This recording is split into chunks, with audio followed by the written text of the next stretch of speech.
first guest speaker is Mr. Abdul Teguh Fatani from Universitas Muhammadiyah Yogyakarta, Indonesia. And the fourth is Dr. Hazel Jovita from the Mindanao State University, Iligan Institute of Technology, the Philippines, with Mr. Eko Priyopurnomo from Universitas Muhammadiyah Yogyakarta as the moderator. For today's event will be consist of presentation from each speaker and will be followed by question and answer session in the end of the presentation. Without further ado, let's start our today webinar by saying Bismillahirrahmanirrahim. For today moderator, Mr. Eko Priyopurnomo, you may proceed. Time is yours. Okay. Thank you. Thank you very much, Lubna. Thank you very much, Lubna Saratila. She is our young staff and also our graduate student from undergrad and master. And she nearly finished master program from UMY and also from Mindanao State University in Iligan. First of all, I would like to thank you very much indeed to all the respected speakers, Professor Non, Professor from Maijo University, Thailand, Professor Jovita from Mindanao State University, Iligan, and then Dr. Kurniase from Universitas Muhammadiyah Jakarta, Dr. Akil Teguh from Universitas Muhammadiyah Jakarta, and secondly, I would like also thanks to all the hosts and also co-hosts for this event. This event it's managed by Asia Pacific Society for Public Affairs and supported by Universitas Muhammadiyah Jakarta, Universitas Muhammadiyah Jakarta, Universitas Muhammadiyah Jember, and then our partner from abroad, from the Philippines, University of Mindanao State University in Iligan, and then our partner from Malaysia, Universitas Utara Malaysia, Universitas Terengganu Malaysia, and also my partner universities from Thailand. There are many universities there from Maijo University, Konkan University, and then Thammasat University, Mahasarakan University, and then Kalasin University. And without ado, we will start our presentation today. The first presenter will be Dr. Kurniase. Is he already here, Dr. Kurniase? Dr. Kurniase is also is not only a lecturer from University of Muhammadiyah Jakarta. She also a member of a parliament in Indonesian as representative. He worked from the issue of health issue and then international cooperations. Dr. Kurniasi, are you already here or not? Ya, assalamualaikum warahmatullahi wabarakatuh. Ya, waalaikumsalam. Matur nuwun, Mbak. Oke, matur nuwun, Pak. Okay, Dr. Kurniasi, you can start the conversation because you're not only researcher and a lecturer, but also you are practitioner because you are practicing a member of Parliament Indonesia. So you can talk about what governance do during the pandemic, what governance do during the crisis like now. So you may start your around 15 or 20 minutes. Please, time for you, Dr. Kurniase. Thank you very much, Mr. Eko. I'm sorry, I'm still out on the way to Parliament because we have a meeting with Dirjen dengan Kementerian Kesehatan. Ya, oke. Sebentar sih, koin saya nggak tiba-tiba tadi malam udah dicek kok nggak bisa ditap. Apa-apa, Mbak. It's okay. So Dr. Kurniase is still on the way because after this she has a meeting with the Minister of Health in Indonesia. As I mentioned before, she also a member of Parliament in Indonesia in House Representative. Or Dr. Kurniase, shall we move to other speaker before you prepare, or I still waiting for you? Saya pindah ke pembicara berikutnya atau masih nunggu Mbak Kurniase? Maaf ya, saya tanpa PowerPoint atau nanti kalau nunggu PowerPoint saya lagi kotak-katik lagi nih dari tadi malam udah bisa, tapi pagi ini nggak bisa. Ya, tanpa PowerPoint nggak apa-apa, Mbak. It's okay. Oke. Feel free. You can talk without the PowerPoint. Okay, thank you so much. Bismillahirrahmanirrahim. Assalamualaikum warahmatullahi wabarakatuh. Yang saya hormati Dr. Eko yang menjadi moderator pada host ya acara pada hari ini. Kemudian Mbak Kurniasih, is it possible you speak in Indonesia or you can speak bahasa and then I will translate in English. What do you think? I think I will speak in Indonesia. Okay. Thank you very much for this invitation and my sincerely Mr. Akil Teguh Fatoni, SIP, speaker from University Muhammadiyah Yogyakarta, Indonesia, Mr. Dr. Non Napratansuk, speaker from Maijo University, Thailand, and Dr. Hazel de Jovita, speaker from Mindanao State University, Iligan Institute of Technology, the Philippines, and Mr. Eko Priyo Purnomo, PhD, the moderator from University Muhammadiyah Yogyakarta, Indonesia, and all participants of webinar today, this morning. Hopefully that all of us in good and in health situation. Mudah-mudahan Bapak dan Ibu semuanya dalam keadaan sehat dan juga dalam keadaan baik semuanya. Baik Bapak dan Ibu, saya switch ke I'm very sorry, I want to present in Indonesian language. Maybe Mr. Eko or another one will translate in very short, yeah. Actually, your English is very good, Mbak Kurniasih. So you just speak up, no worries. Actually, I'm an English teacher, but I'm not prepared in English presentation. So in Indonesia ya, sorry. Baik, saya akan presentasikan dengan bahasa Indonesia.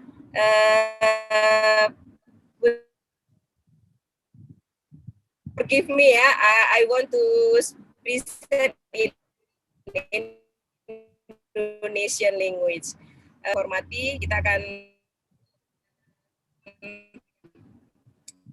berdiskusi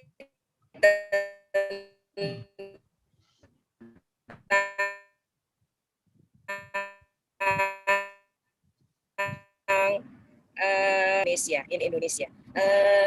Commission 9 is talk about health, and the Ministry of Health is our partner in our commission. Yeah, so we feel what the government how to do and how hard to face the pandemic COVID-19 right now.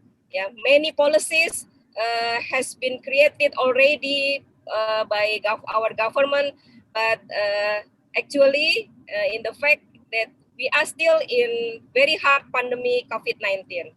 I think no countries prepare can solve this problem, this pandemic in very short time, yeah, because this is a global pandemic and this is international pandemic, so it's very hard to all of us to face this situation.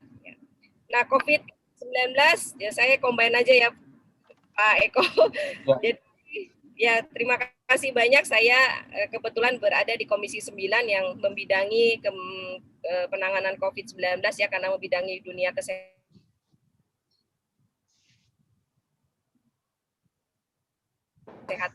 Jadi itu adalah perjalanan yang sudah 1 tahun ya, 1 tahun lebih sedikit ya. Semua mengalami situasi yang tidak dikehendaki, dan negara-negara lain juga sama, pasti tidak bisa menghadapi situasi sesuai dengan apa yang diharapkan, itu sudah pasti. Banyak hal yang dilalui oleh negara kita, berbagai macam kebijakan dikeluarkan, tetapi belum mampu bisa mengatasi pandemi secara tuntas. Sampai dengan 18 April, total kasus adalah 1.604.348 ya. Dan total sembuh di 1.400.000, total meninggal dunia di 43.424 dan ada 96 kasus meninggal dunia baru. Kasus aktifnya saat ini yang baru ya 105.859. Kemudian untuk upaya vaksinasi yang dilakukan oleh pemerintah kita sudah 10.828.419 suntikan pertama untuk vaksin pertama, dan kita sudah mengambil keputusan, pemerintah Indonesia melalui Kemenkes mengambil kebijakan melakukan vaksin dengan menggunakan vaksin CoronaVac ataupun yang bekerja sama dengan Sinovac. Model tata kelola yang digunakan dalam vaksin ini adalah B2B, business to business, not government to government. So we face so many problem in the firstly, kita menghadapi begitu banyak tantangan pada awal-awal karena ini sistemnya adalah B2B, jadi harus benar-benar antara Bio Farma yang ditunjuk dengan Sinovac yang ditunjuk dari negara Cina. Jadi B2B-nya harus membutuhkan satu proses kerjasama yang sangat detail ya, sehingga alhamdulillah sampai hari ini Bio Farma sudah mampu menghasilkan vaksin dengan jumlah yang cukup banyak, tapi belum mampu memenuhi seluruh kebutuhan di Indonesia. Kemudian capaian target yang sudah suntikan kedua vaksinnya itu adalah 5,9. Nah, ada beberapa, saya langsung saja beberapa sudut pandang ya dari tata kelola pandemi COVID-19 between teori and between the fact gitu ya. Ada gap antara kebijakan, antara teori dan juga antara kenyataan. Fenomenanya bahwa sampai saat ini dari sejak bulan Februari pandemi COVID-19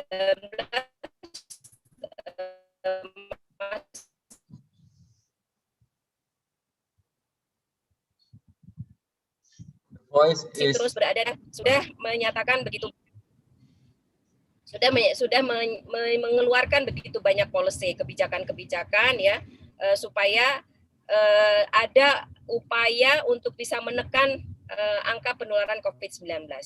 Ya, kita menghadapi banyak fenomena, tantangan yang harus dihadapi.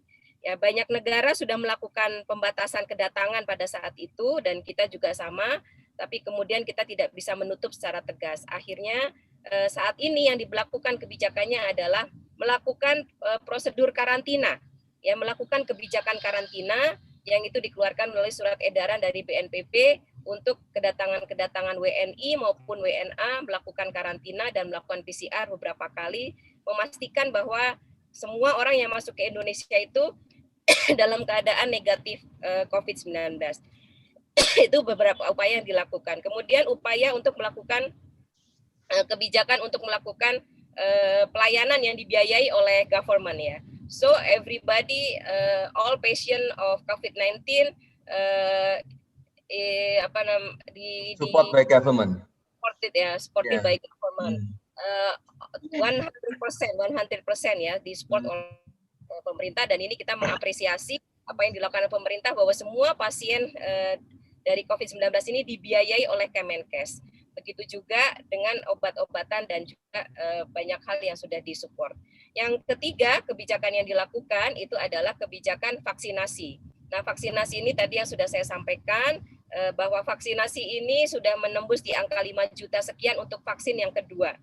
Memang ini ada tantangan ya, ada tantangan. We have so many challenge in vaccination programs because since Gavi hold the importing of vaccine, we have so many big problem. Jadi begitu Gavi menghentikan import dari vaksin-vaksin yang sudah disepakati bersama, kita menghadapi satu kesulitan dan hambatan, sehingga target vaksin yang harusnya sudah menempuh di angka yang sangat besar, di angka 10 juta, kita baru menempuh 10 juta untuk vaksin pertama ya, harusnya sudah menempuh di atas 10 juta, itu tidak bisa dikejar. Kita punya target, Indonesia punya target sebenarnya akhir tahun 2019 ini kita sudah mampu membentuk herd immunity. Herd immunity itu berarti kita harus melakukan vaksinasi nasional terhadap 170 sekian juta rakyat Indonesia. We have so many challenges in vaccination program. Kemudian kita juga melakukan kebijakan untuk bisa melakukan protokol kesehatan ya, yang ini is so hard for us to make a discipline of our society to use masker ya, and then physical distancing and then washing by hand sanitizer or soap gitu ya. Kita banyak kesulitan dalam menegakkan disiplin protokol kesehatan ya, dari menggunakan masker sampai menjaga jarak dan kemudian melakukan cuci tangan ya. Ini sangat so hard banget ya. Kami merasakan betul di Komisi 9 itu sampai harus ikut mensosialisasikan secara masif ke masyarakat, sampai ke desa-desa, sampai ke daerah-daerah. Memang tidak mudah, tetapi alhamdulillah pada saat ini masyarakat sudah mulai menyadari dan sudah mulai awareness-nya cukup tinggi ya, high awareness to disiplin in protokol kesehatan, in health protocol. Jadi udah mulai disiplin, walaupun di beberapa daerah, di desa-desa ataupun di daerah-daerah yang memang angka COVID-nya minim, itu masih belum ditemukan kebiasaan menggunakan masker. Nah, demikian juga dengan kebijakan yang terakhir yang membuat ada banyak kontraproduktif, itu adalah kebijakan melarang mudik ya. Jadi melarang mudik ini mungkin hanya ada di Indonesia ya, di negara-negara lain tidak ada nih tradisi mudik ya. Nah, ini sangat menarik sekali dan ini menjadi satu sorotan juga. Beberapa pemerintah daerah menyerukan untuk tidak mudik pada saat Lebaran di 2020 nanti. Nah, dari sisi kebijakan epidemiolog ya, para epidemiolog itu juga menganalisis adanya lonjakan kasus yang dikhawatirkan bisa terjadi ketika memang tidak dilakukan pembatasan keluar ataupun pembatasan perjalanan, sehingga ini akan mengkhawatirkan untuk bisa terjadi lonjakan naik lagi grafiknya tidak sesuai dengan apa yang kita harapkan. Kita juga punya kebijakan pembatasan aktivitas masyarakat PPKM yang terus dilakukan dan terus diperpanjang, dan walaupun banyak hal yang menimbulkan kontraproduktif juga ya, karena masyarakat juga agak sulit untuk dilarang keluar dari rumah. Nah, hal lain dari sisi tata kelola yang dilakukan oleh pemerintah kita selain untuk menangani kesehatan adalah menangani ekonomi. Penanganan ekonomi ini dilakukan dengan kebijakan adanya bantuan sosial ya, bantuan sosial yang diberikan sangat banyak sekali kepada masyarakat. Di tahun pertama kita mengalami pandemi, di bulan-bulan pertama kita mengalami pandemi. Tetapi sayang sekali kemudian terjadi temuan bahwa ada korupsi ya, di tengah-tengah masa pandemi ini ditemukan adanya kasus korupsi dalam kasus bansos. Ini sangat memprihatinkan dan pemerintah sudah melakukan tindakan tegas untuk kemudian menggantikan yang bersangkutan. Ini juga satu situasi yang menjadi tantangan bahwa di tengah pandemi ini ya, kami dari Komisi 9 juga selalu menyampaikan jangan ada bisnis. We don't want that government make a business with society or with everybody in Indonesia, karena ini adalah satu pandemi yang semua orang tidak ingin terjadi. Sisi lain dari sisi ekonomi adalah dampak terhadap ketenaga kerjaan. Terhadap ketenaga kerjaan ini kita memiliki banyak sekali dampak yang sangat berat ya, karena prediksinya bisa sampai di atas 5 juta PHK itu terjadi. Dan sampai saat ini data dari Kemnaker sudah di angka 3 juta, tapi prediksi dari Apindo dan juga dari Kadin itu sudah sampai di atas 5 juta. Begitu juga dengan UMKM mengalami satu proses yang mengalami penurunan peran dari UMKM, dan bisnis UMKM ini melemah sampai 30%. 30% lebih UMKM mengalami sakratul maut ataupun apa istilahnya ya, mungkin mengalami situasi yang tidak diinginkan. Nah, ini situasi-situasi ini adalah tantangan buat pemerintah kita untuk melakukan tata kelola yang lebih baik lagi di masa yang akan datang, karena kita masih akan menghadapi pandemi ini dan kita belum tahu, apalagi vaksin yang digadang-gadang sebagai game changer, yang dikatakan sebagai game changer akan menjadi akhir dari permain ataupun dari situasi pandemi ini, ternyata belum mampu bisa dilaksanakan secara maksimal dan secara baik. Jadi banyak hal yang sudah dilakukan oleh pemerintah, tapi juga banyak hal yang perlu ditingkatkan oleh pemerintah. Nah, penajaman strategi deteksi di 2021 ya, ini ada strategi akselerasi 3T, tes, lacak, dan isolasi yang harus dilakukan oleh pemerintah kita, strategi vaksinasi, kemudian juga strategi untuk suplai vaksin di Indonesia, memastikan bahwa vaksin yang kita pesan ya, ada beberapa jenis vaksin yang sudah kita pesan itu bisa sampai di Indonesia tepat waktu, sehingga target untuk herd immunity di akhir tahun ini bisa tercapai. Inilah tata kelola yang dilakukan oleh pemerintah kita. Secara umum pemerintah sudah berusaha secara maksimal memberikan kebijakan-kebijakan dan regulasi-regulasi untuk bisa mengendalikan angka positif COVID-19 di Indonesia. Namun pada kenyataannya angka COVID ini masih terus ada, ya, walaupun akhir ini alhamdulillah mampu dikendalikan dan sudah agak flat grafiknya, tetapi masih terjadi banyak sekali kasus-kasus yang bertambah setiap harinya di Indonesia. Mudah-mudahan tata kelola penanganan COVID-19 di Indonesia bisa menjadi lebih baik lagi, sehingga kita bisa menekan terus angka positif COVID-19 dan bisa menumbuhkan juga angka kesembuhan, ya, dan kita semua bisa mendapatkan layanan kesehatan. Nah, undang-undang karantina juga sudah ada regulasinya, yang ini juga ada gap dalam antara undang-undang karantina terhadap implementasinya juga terdapat gap yang cukup tinggi, karena sebenarnya di situ sudah diatur ketika terjadi satu wabah itu harus dilakukan proses karantina, lockdown gitu ya, dan sebagainya. Ya mungkin negara-negara lain melakukan kebijakan lockdown, tapi di Indonesia tidak melakukan lockdown karena memang dianggap situasi masyarakat Indonesia belum siap untuk bisa menghadapi situasi lockdown. Itu Pak Eko yang bisa saya sampaikan terkait dengan tata kelola dari penanganan pandemi COVID-19 ini. Maybe we can continue with discussion in next time. Thank you so much for your attention. May Allah give us good health and bless us in very good health.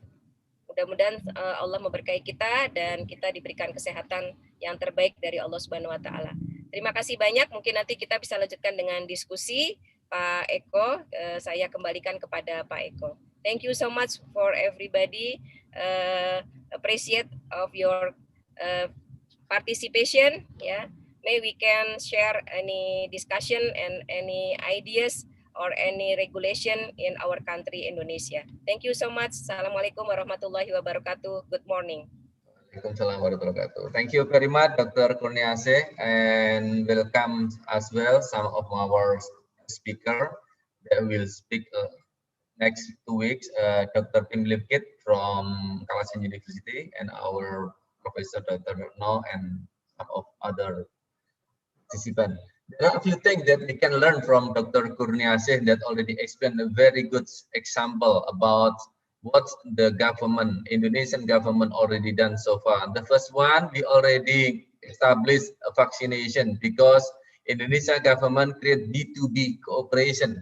How Indonesian government can get vaccine very fast because we do not government to government, but business to business. So that owner company already established a cooperation with China company to get a vaccine. The second one, Indonesia government already established as well a policy, and I think some of our other countries already done the same thing.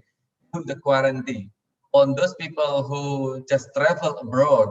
When they come back to Indonesia, they have to take things. The first one, they have to take quarantine, either 1 week or 10 days. But after they arrive, they have to take PCR, and then after 4 days, they have to take the second PCR. If those tests, the result is negative, so those people can pass through the immigration and travel around Indonesia.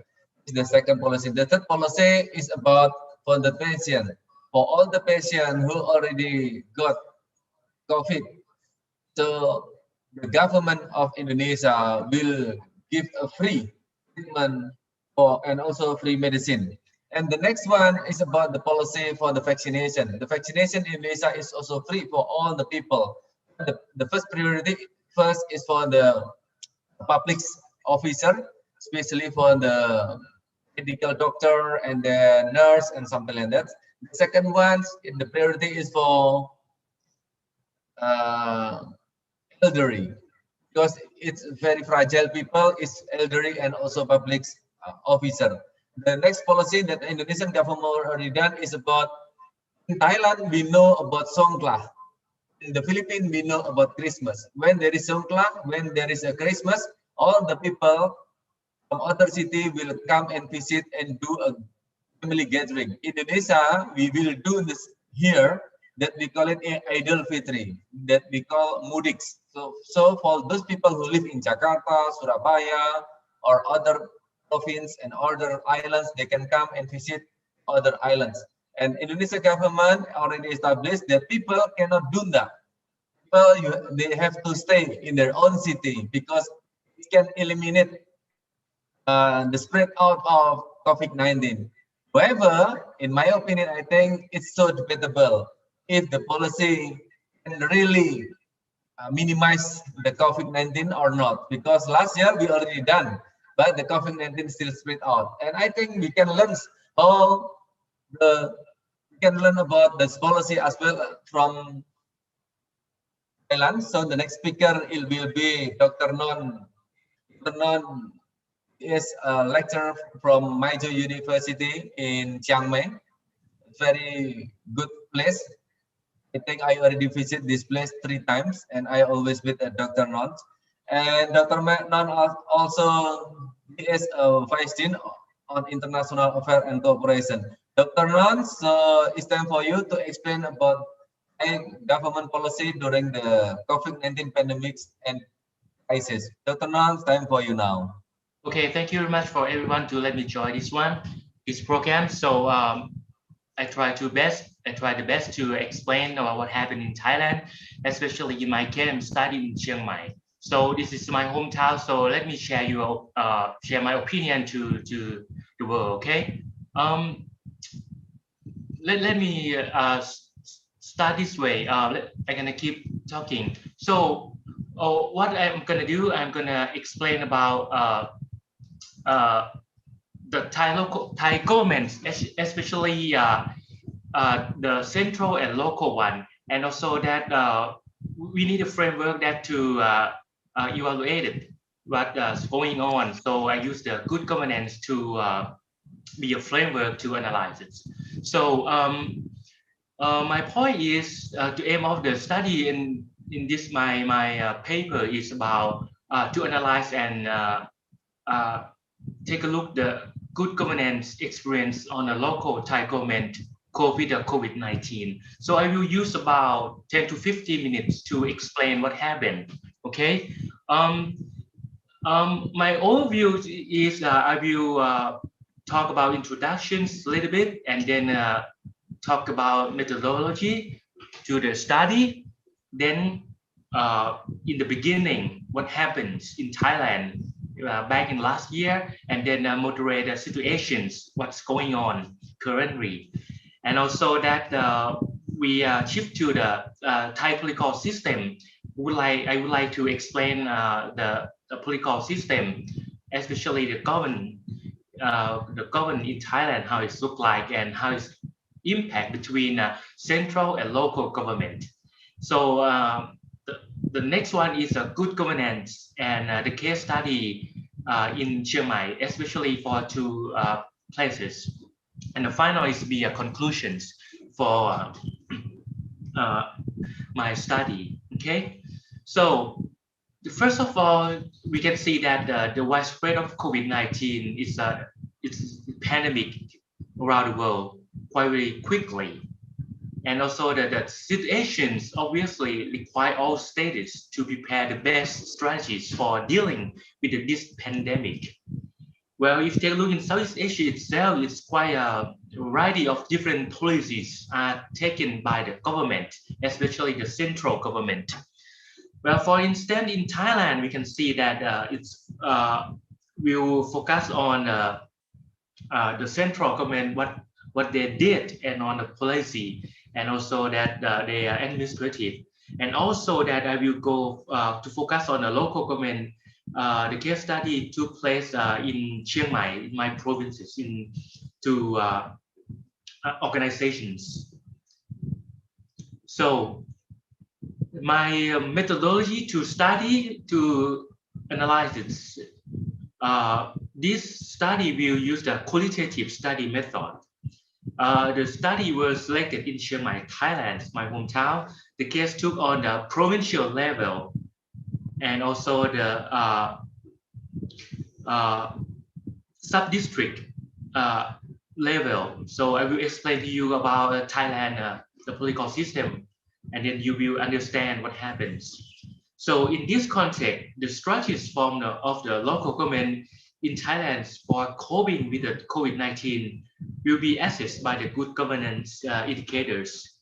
My study applied for 6 indicators developed by the World Bank, which most suitable for the term of this case. So what's the 6 indicators? The first one is participation.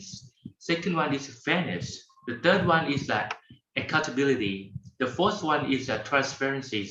The fifth one is the efficiency, and the last one is effectiveness. So this is the 6 indicator that to measure how it's going on. Okay, and for the data gathering, I'm gathering them from the variety of resources, especially in newspaper, and also most of them is English and Thai languages. So my study is quite relevant on good governance indicator. So the analysis of this study try to use their content analysis and interpret for finding the results of the study. So let me explain in the beginning. You know what? After the COVID, or the first time in China, that's called Wuhan disease or virus. Thailand is the first country outside of China to detect a case of COVID-19. It's quite very interesting because it's Chinese tourists came to Thailand, and Thailand got infected. First country. And then what happens? What the government did is quite very interesting. Well, after we got a COVID in Thailand, the country shifted most of its focus on the COVID pandemic. The Central for the COVID Situation Administrations, it's called CCSA, was formed during the first few weeks after the outbreak, through which the Prime Minister took overall leadership of the campaign to combat the virus. The Central was formed to initiate and monitor public policy with a strongly hierarchy system. You can see that Thailand got a COVID from the Chinese tourists, and then the Prime Minister strongly command and pull the leadership and take the control by set up some administrations, which call CCSA, just a few weeks after they got the COVID. Then what's happened for the CCSA? They collect the data, monitoring, and that try to support it, in that special organization that set up with 2 key persons. The first one is the Medical Advisor Board, led by the medical professors, well-known medical school, and the Recovery Advisors Board, led by a macroeconomists. And also they have 8 operational centers were incorporated into this core center, and they were coordinated by the National Security Council. And the secretary of the center was Deputy Secretary General to the Prime Minister of Political Affairs. So you can see that the hierarchy of the command is quite very strongly, and also that the National Security Councils came to be a part of this board as well. So after the pandemic and the outbreak in Thailand, what happens? The Thai government to lock down the whole country, use a curfew period from 10 p.m. to 4 a.m. the Thai government has declared a nation state of emergency. The last week of March 2020. This emergency decree quite very seriously that to stop the political movement and political demonstrated, and also that to try the excuse to try to stop the outbreak. That's quite questioning that is that work? Probably not, because the virus can spread anytime, not just can choose the period of time. Moreover, the emergency decree impacted Thai people daily life, especially for the flagship people, and also many store, shops, hotel, and restaurant, especially the little man, little people who very hard to access service, or they have to live day by day, something like that. Especially in service sector, it has been suspended because of the state declare the emergency decree. This quite very created disaster, both social life and economic. In the last year, we can see that. Well, especially for the homeless people, the government statistics suggested that Thailand has approximately 2,700 homeless people, and likely significant undercount in the nation around 69 million people. It's quite very serious if they didn't take the account for the homeless people. So after that, the state emergencies, what happened? The government also shift from the control the people and time and products to control the places, as further measures were employed to curb the spread of the virus. As a result, in the mid-March and so on, until 6 months later, the government ordered the closing for the movie theaters, bars, spas, boxing stadiums, sports stadium. Seems like it's closed down everything in business and entertainment. Also, that the regulation of the government was at its strictest level after the Prime Minister announced curfew measure by referring to the declare of emergency decree on public administrations in emergency situations. With this, the border checkpoint airport almost were closed, while the government officer and education student had a restricted access up until now. So we can see that last year, everything closed down. How about this year? What happened? It seems like the government learned it already that to close down everything is reflections of the economy, very bad scale, and also the social people, and also that the government ran out of the budget. So what's happened? Current situations.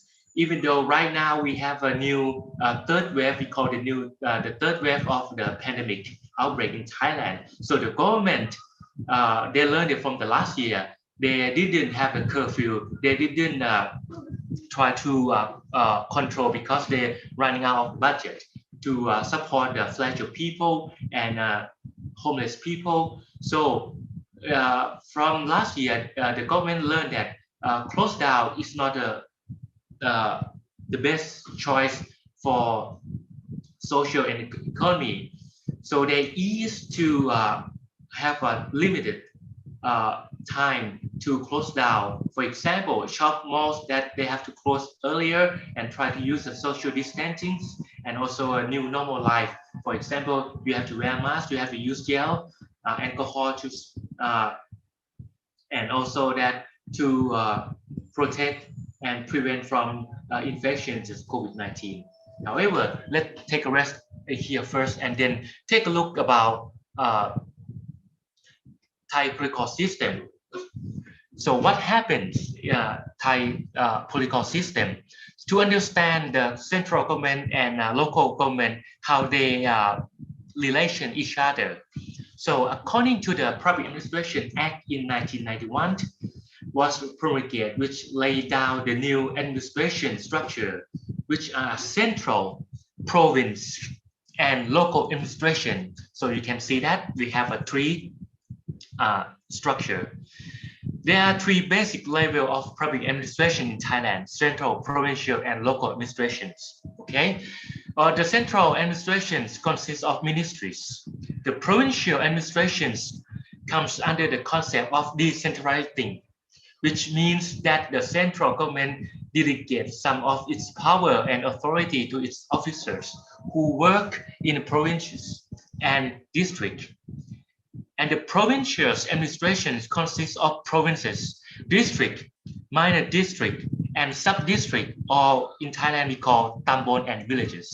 So this is kind of basic political system. Okay, the local administration is based upon the concept of decentralization, which allow local people to participate in local affairs under the concerned laws and regulations. And there are two types of local administrations organization.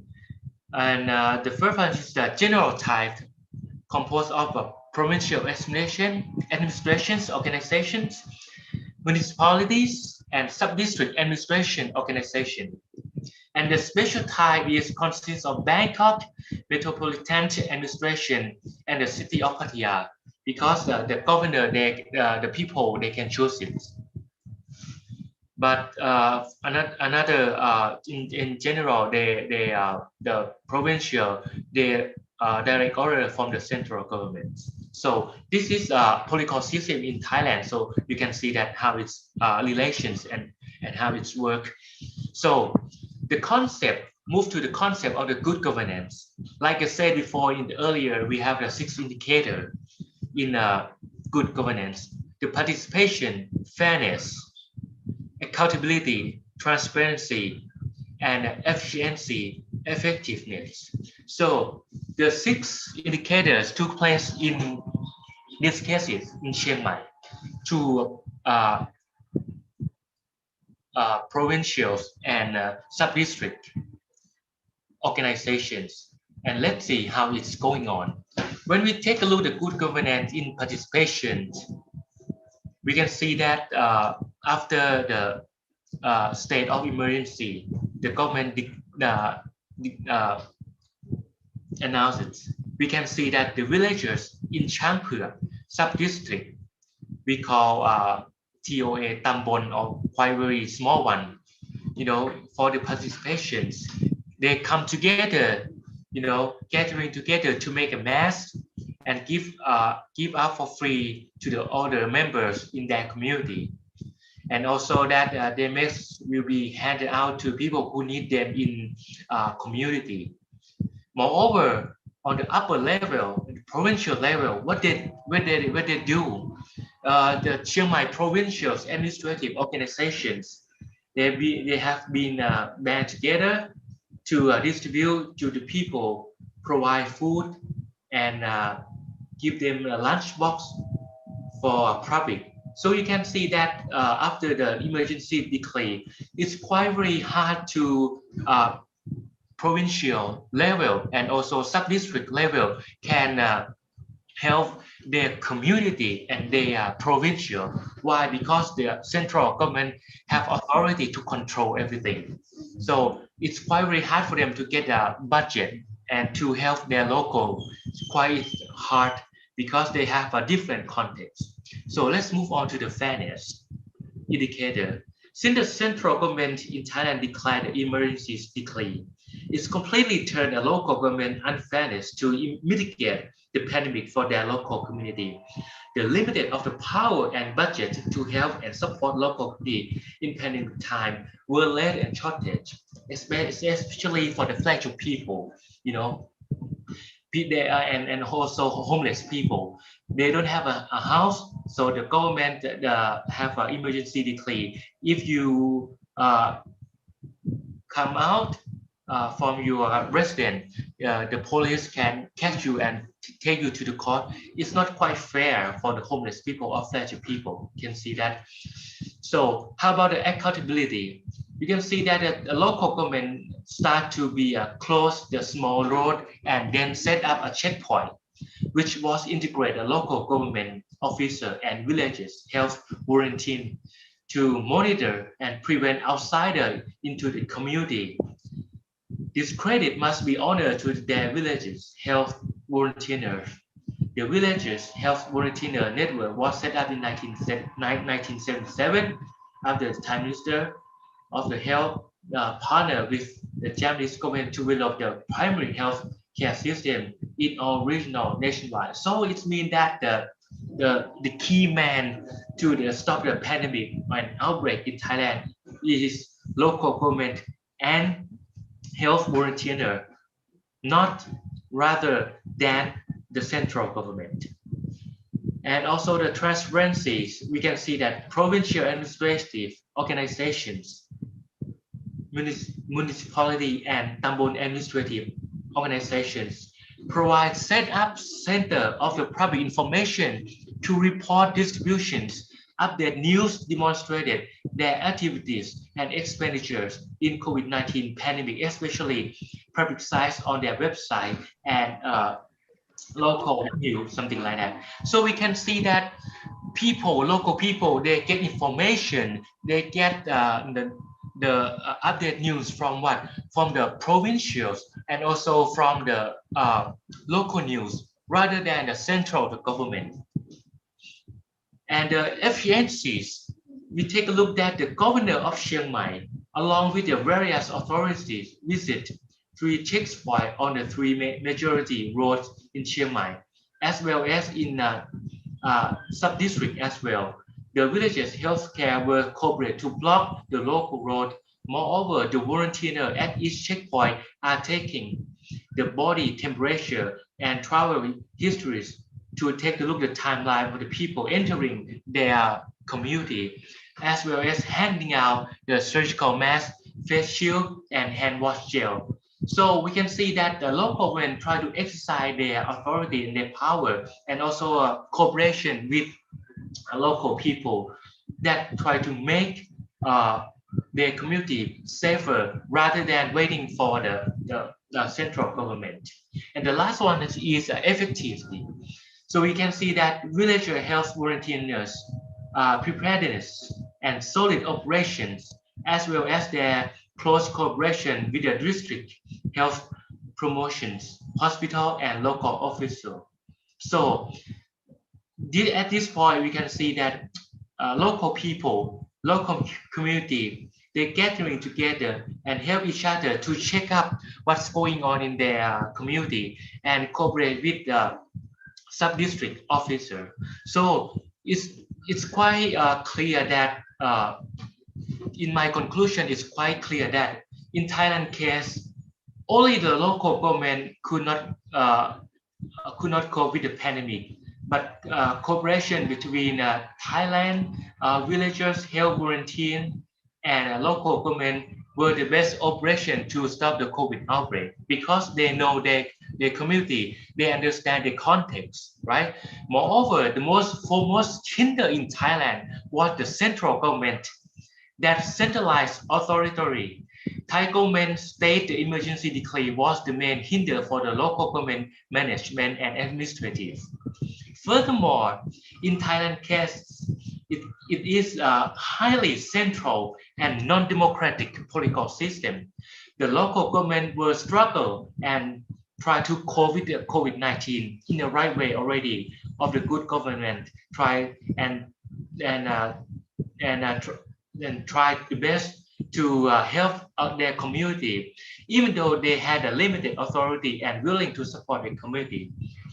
For example, currently right now we can see that we in Chiang Mai we built a hospital field, especially in province and also in Thailand, especially in Chiang Mai. In my university, Major University, we built the field hospital for the people who got the COVID, but not serious critical situation. So this quite very sad because the government didn't have any supported about this. The university have to ask for the volunteer and charity to donate support for food, water, and also that the kind of medical tools that to support the COVID people. So this is quite very sad that the government, the central government, didn't have any supply for this. So we have to help on our own. So the finally, in my opinion, that the central government should allow local government and local community tackle within their context by support rather than control. Also that what we learned in Thailand case that the authoritarian style didn't work well at all at the bottom line.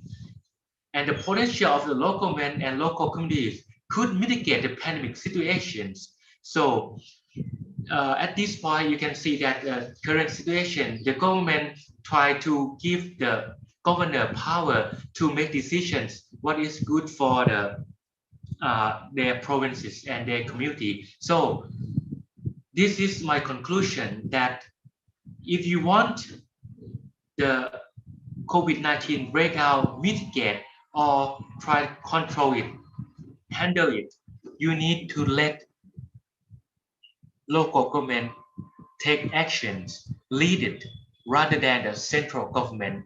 So this is my point of view and my study in my hometown. Thank you very much. Thank you very much, Dr. Non, for your very good presentation. And we learned important message about how the local government in Thailand really struggling and do their best to manage and control the COVID-19 pandemic. And I see some of our new professor here, Professor Chak, the name is, and also another professor here. I see Pim Poi here, and also there is another professor from Thailand, but letters in Thai, so I cannot read it. So welcome, and also some of professor from the Philippines just joined again as well, and Malaysia, Dr. Dino from UUM, you just joined again. Thank you very much for those participants who just coming and join all. And the next presenter, it will be our friends, our sister from the Philippines, Dr. Hazel Jovita. Hazel Jovita, you can explain and you can, because Hazel Jovita already done some research on crisis management in disaster, and currently she has already become a senior lecturer in Mindanao State University at Iligan. Dr. Hazel Jovita, it's time for you to present 50 minutes on 20 minutes. Okay, thank you. Hello everyone. Good morning. Can I be heard? Yes, it's clear. Yes, I can. I will share now my screen.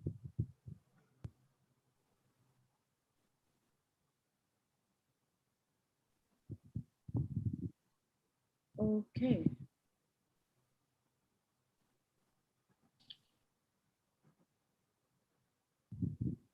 All right. May I know which screen are you seeing?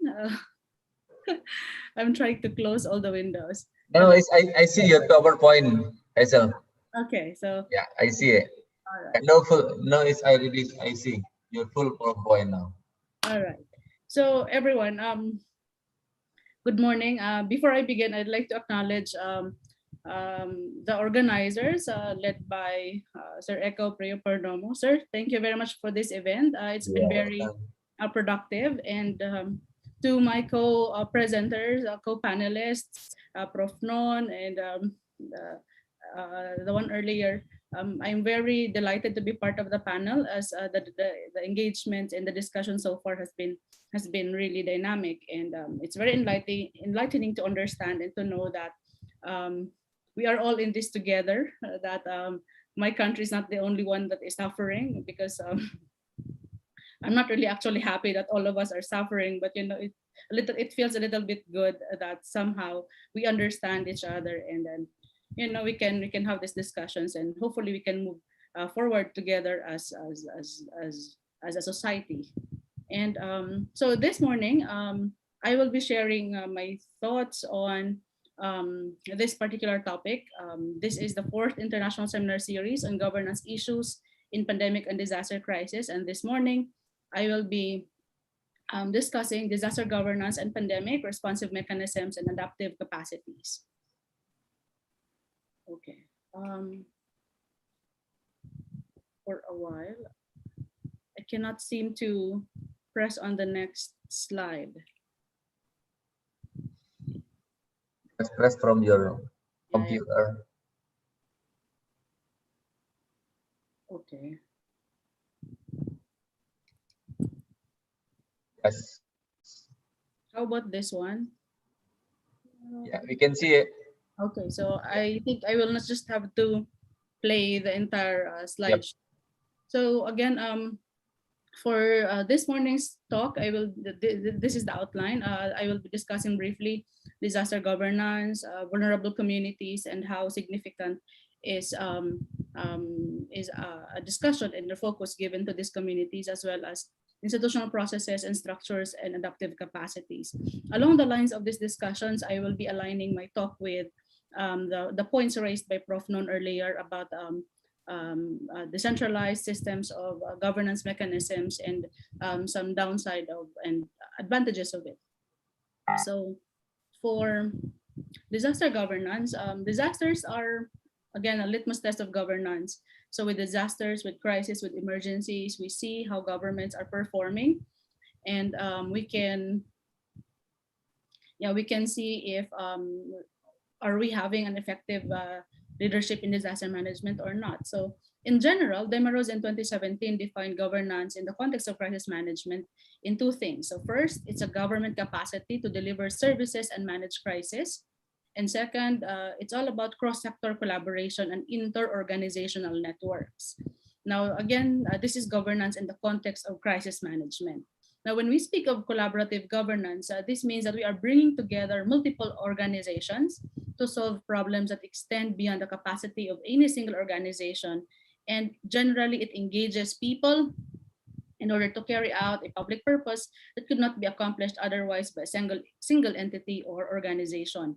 Now, when we speak of public purpose in governance or disaster governance, we are particularly referring to the capacity of the government to reduce disaster risks. And in the context of the pandemic, we are talking about government's capacity in reducing the impacts of the pandemic across economic sectors, across tourism and other aspects of governance. Now, it has been established across the literatures that there are some norms that government institutions should establish and should accomplish for us to be able to come up with a more or less effective disaster management system. And one of these are established by Capuco and Van Wart in 2008, which is validated by Kettle Walters in 2005, Menzel in 2006. So these are already established in the literatures that government institutions during disasters should at least first have the ability to assess and adapt capacity rapidly. And second, restore or enhance disrupted or inadequate communications, as communication systems is very important in times of crisis. At the same time, government institutions should utilize flexible decision-making and expand coordination and trust of emergency response agencies. Basically, when I was having my study on disasters, the context is typhoons, natural disasters. But we have to acknowledge that despite defining disaster management in the context of natural disasters, when pandemic came, the pandemic exacerbated all findings about disaster management and how should it be done.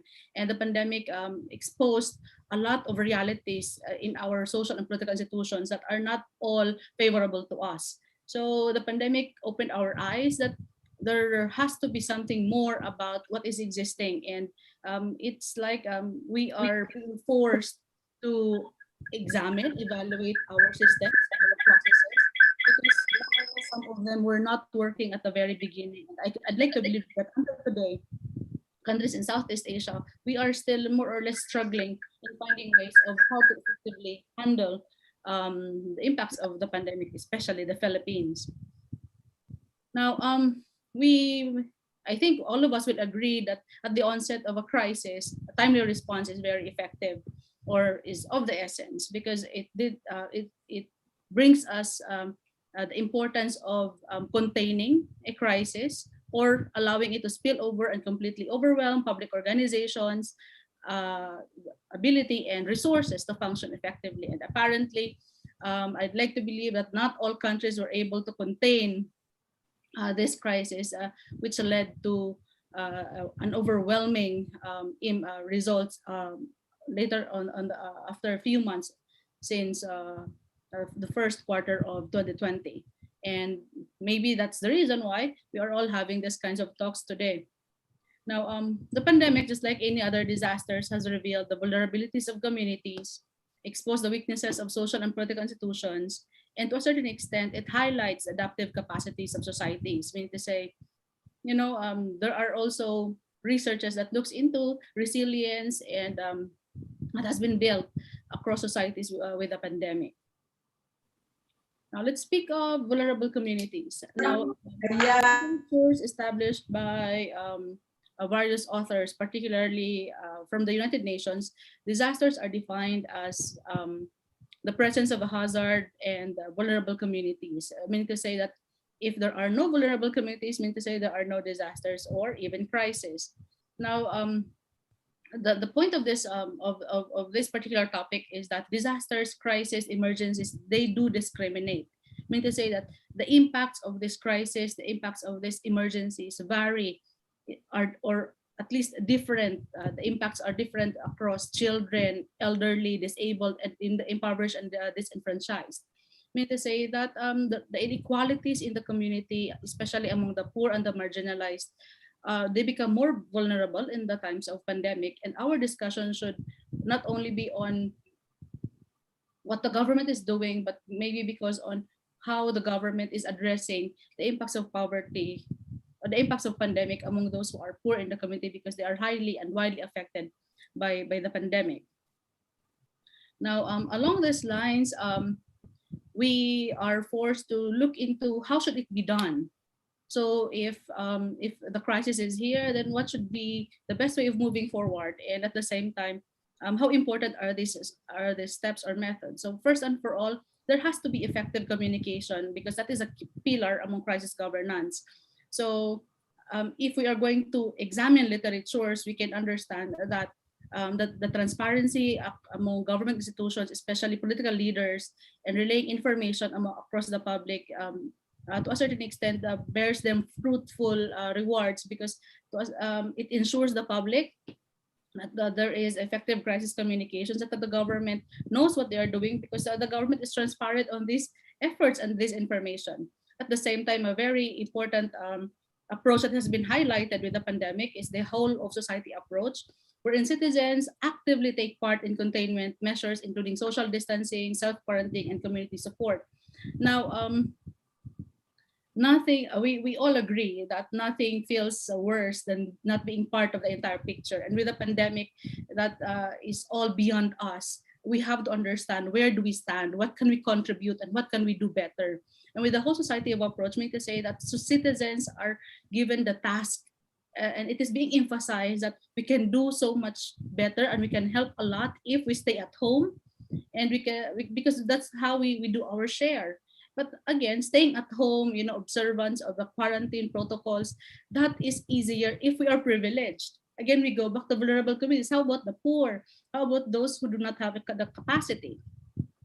So those are points of discussions. And also, crisis governance is easily supported by the public, and can take what do you call this ground if there are science-based policies, and it has to be known to the public that the government efforts are all based on reputable findings by different researchers and organizations. Now, these items do not just come out of nowhere. These are part of experiences in the Philippines, that some policies expressed by the national government at the early stage of the pandemic were not totally according to what scientists excuse me, are saying and emphasizing.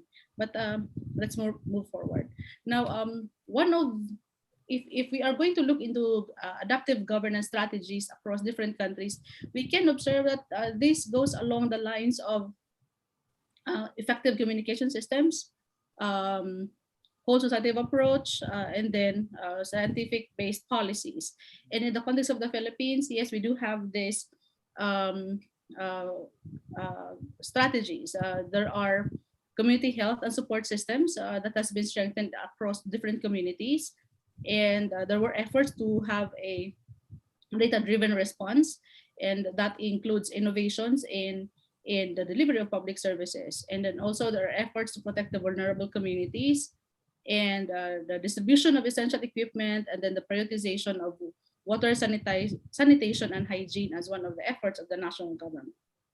Now, when we look at pandemic at the international scale, pandemic and how countries manage emergencies, one of that we can highlight is the approach of the South Korean government, where at the onset of the COVID-19, local governments collaborated with Korean public health authorities and precisely documented the movement of infected people down to the minute. Moreover, local authorities were transparent and shared information readily through websites, text messages, and the media. And in this particular example, that it is indeed ideal that the public knows what the government is doing, especially on how the public could contribute in the efforts of the government, especially in curbing the spread of a COVID-19 pandemic. Now, if we are going to examine again on a deeper level, why is it that in the context of Korea, they were effective in curbing the spread of the pandemic? Then we can also the analysis would lead us now to the idea of context, meaning to say the policies that they implemented is specific and effective in the particular context, that they can obtain compliance across cultures and societies. At the same time, it would lead us to culture. Now, let me share with you the findings of May 2020, wherein she established China's centralized leadership and strong bureaucratic mobilization by organizing the command structure, steering the bureaucracy, mobilizing resources, and carrying out community enforcement and response to the outbreak is compatible with the country's own policy style and demonstrate high effectiveness in pandemic containment. Now, I think it was mentioned a while ago by Prof. Non. China's centralized leadership has been effective in their own context. And on this particular slide and then a discussion, the emphasis here is that there are effective strategies, but these strategies are not fit to all. I mean to say that we have to observe certain context, and that in the context of China, centralized leadership and strong bureaucratic mobilization and is very effective in implementing policies related to the spread of the pandemic. And if we are going to examine as well, why is it that across East Asian experience, these things are more or less effective? In the case of Hong Kong, South Korea, Singapore, and mainland China, literatures would tell us that because they have vigilant and obedient citizenry that is receptive to buy-in coercive policies that withstanding the differences in their political systems and level of political trust. Meaning to say, that how we approach the impacts of pandemic and how we handle the different policies implemented by the government and obedience of the citizens leads us all back to our relationship with the state and society approaches, and how our relationship with the national government, and how effective are they in implementing different policies. So as you can see, this leads us now to the different institutional processes and structures that that is contributory to how we see disasters and crises. Now, Dalton and Upchurch in 1978 established the differences between flat and tall structures and how it implies or its implications to the control and governance systems. And the span of control for tall structure is narrower. And mean to say, when you talk about tall structure, we refer this to a centralized form of government. And then when we talk about flat structure, the span of control is wider, and this kind of analysis can be utilized in the context of national, regional, and local policies. Okay, now let's talk about pandemic and its issues on the ground. So the pandemic has a lot of implications on social and political realities of the country. And in the context of the Philippines, primarily, I'd like to focus on the need for resources and its availability, as well as the focus given by the government on the alignment of local plans to the national pandemic response structures. Okay. Now, policy responses. In the context of the Philippines, we did have the government established or enacted the Republic Act 11469. This was signed in March 2020, and this allows the Bayanihan to Heal as one act. And this declares a national health emergency across the Philippines. And part of this is the establishment of the interagency task force, which is highly centralized, at the same time highly focused on the president being the chief, the commander-in-chief in managing the pandemic. And what comes with the Republic Act 11469 is that all government units, local government units, are acting according to the regulations and directives issued by the national government while implementing the standards of the community quarantine to the respective locales. Now, we have to remember and to a certain extent appreciate the fact that in times of emergencies, in times of crisis and disasters, local government units are the frontliners, and that they are left to fix whatever it is that whatever the impacts of a specific crisis in their locality. At the same time, they are also being curtailed. Their hands are tied, especially in a setup wherein the central government takes control of all decisions. And but regardless of how local government units feels along these lines, the national government and a centralized form of government calls the shot. And part of them calling the shot is when the national government released different department joint memorandum circular in 2020, wherein it mandates that all policies and the money on the local government units be realigned to serve the interest of the local government units, particularly in fixing and addressing the impacts of COVID-19. And with that, a lot of assistance was given to the public. Now, the Philippines' response to the COVID-19 has been described as one of the longest and strictest lockdowns in the world. Now, entire provinces and cities were put into lockdown, mobility was restricted, and the wearing of face masks and social distancing were strictly enforced. I'd like to believe that these are common across countries in Southeast Asia. However, I'm not so sure if the actions taken by the government are also common across Southeast Asian countries, because violations in the national policies were met with punitive action, meaning to say that the government relied heavily on the police and the military to ensure that order was maintained and that all health protocols were followed. So during the lockdown period, there are military men manning the different boundaries, making sure that not all people will not move freely because we are under lockdown. Which I believe that looking at the entire scenario right now, I do not really think that it's practically effective, given that the number of cases in the Philippines is still very high, and that we are, I think, on our third or second longest lockdown ever, and that it has bear a lot of implications to economic and social sectors.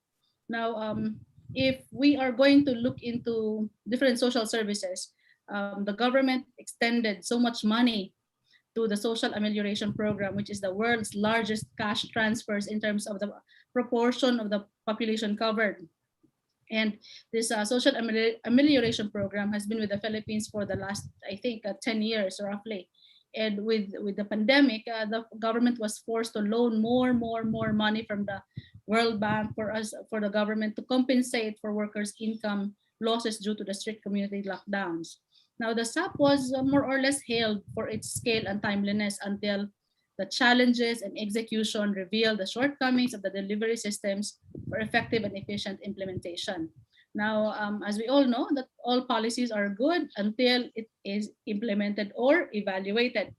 Now, if you are going to look at the figure in the slide, this is a figure of research. This figure is part of a research wherein people were asked what kind of support they got from the national government, and in terms of cash assistance, they believe that the 4Ps beneficiaries or the Social Amelioration Program beneficiaries, they said that only 12%, they only got support from the government by 12%. And authors of the research suggest that maybe because people just receive money without actually caring where the money is coming from. So if it's from SAP, for 4Ps, for LGUs, what matters is that people are receiving money regardless of where it comes from, which pocket it comes from. Now, the effects of COVID-19 will likely be particularly acute for poor urban households with children. Urban poor households, especially in Manila, Greater Manila, typically have less space to practice social distancing, and they are more reliant on crowded transportation services. And they have lower access to water and sanitation facilities, and they hold jobs in which working from home is not an option. And in addition to, because last year we had to close the school year earlier, and we had to suspend face-to-face classes. And because of that, households with children have added burden of providing childcare and attending to their children's education. Now, Two more minutes. Yes, sir. I'm about to close. Now, if we are going to look into the impacts of pandemic, I'd like to believe that the day is not sufficient. We can talk in a very broad terms. Tourism, of course, we are all affected. Employment is highly and widely affected. Education sector, I'd like to believe that not all universities are, or at least not all levels of education are able to cope effectively with this one. And more or less, luckily, we are at a more privileged setup wherein we can have these kinds of exchanges of ideas and discussions. And also, public service delivery is obviously widely affected by the pandemic. But in general, the Filipino communities will suffer the economic recession, and that by the end of 2022, that is a year from now, more Filipinos will remain poor, and that many of us will be unemployed. Now, to close this one, I'd like to leave this with a group that the crisis and emergency situations reveal leadership capacities or the lack of these capacities. So the absence of coordinated command and communication systems and a timely response to challenges in the delivery of basic public services exacerbate the impacts of crisis situations to those who are vulnerable, or especially to those who are vulnerable. The COVID-19 pandemic emphasizes the need for strong leadership qualities among local and national leaders with the capacity to steer the entire government institutions to effectively address the crisis situations and augment public welfare. The pandemic has magnified the need to come up with innovations in social service delivery. And that ends the presentation. Thank you very much. And I'm looking forward to a dynamic, open forum. Thank you very much, and good morning to all.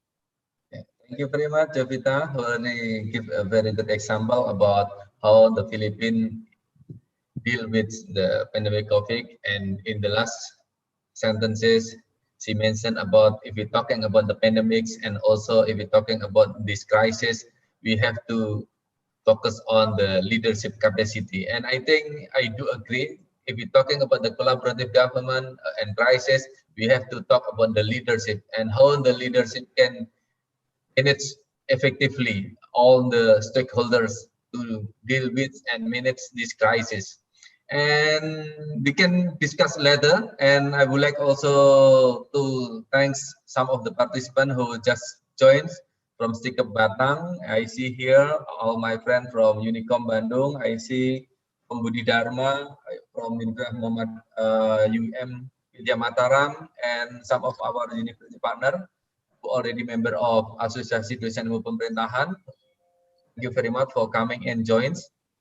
And without ado, we will continue for our next speaker. The next speaker is Akil Teguh. Akil Teguh, are you there? Akil Teguh will try to explain our recent collaboration in tourism in dealing with pandemic COVID. He already done the research, and some of the research already published in Scopus Journal and Proceeding.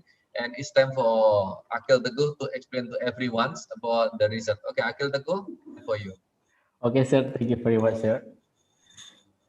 Thank you very much for Mr. Purnomo, Professor Purnomo, and today's committee for inviting me to this honorable event.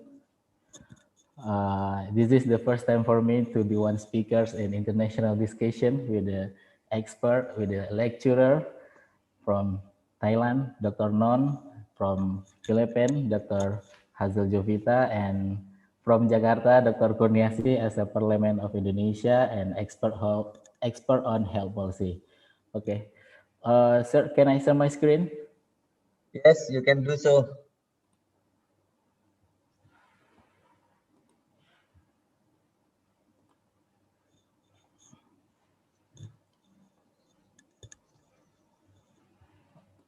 Okay, can you see my? Yes, you can see okay. it. Okay. Okay, today I will present my career research on the Pentahelix model in sustaining Indonesia tourism industry. This study based on concern about the tourism sector being destroyed by the COVID-19 pandemic. As we know, the COVID-19 has been very devastating since the outbreak hit constantly in many countries.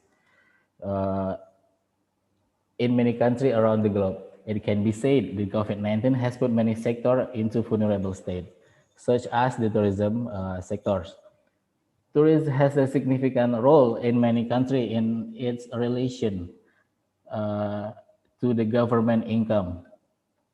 The significant drop of the tourism industry has directly impacted the country as what happened in Indonesia. As you can see here from the table, from the figure in the table, show the tourism sector contribution in the last 5 years. We can see the increase in tourist visits. It is demonstrating the importance of tourism sector for Indonesia economy. However, in 2020, a significant decline that effect tourism contribution to the national economy during the COVID-19 decreased to minus 77.64%. It is demonstrating the importance of tourism sector for Indonesia economic. A significant increase in the number of tourists affect the occupancy rate of lodging, transportation, employment, and other businesses and in the tourism sector.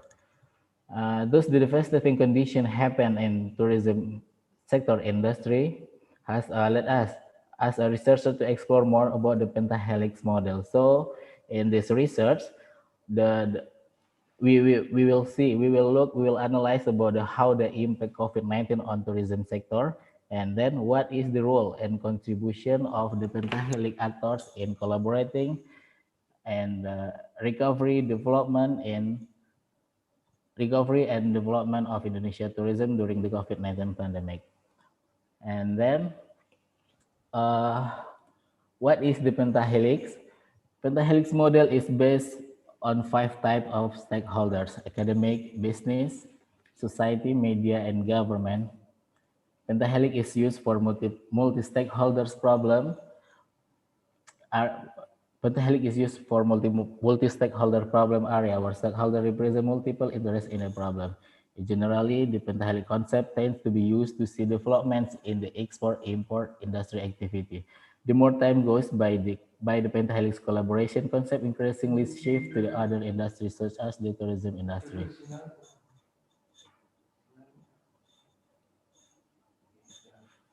In the tourism sector, the pentahelic collaboration model is an effort to build and develop the potential of the tourism sector. The concept of tourism development using the pentahelic collaboration model is an innovation toward cross-stakeholder chains. And then, what is the element of the pentahelix?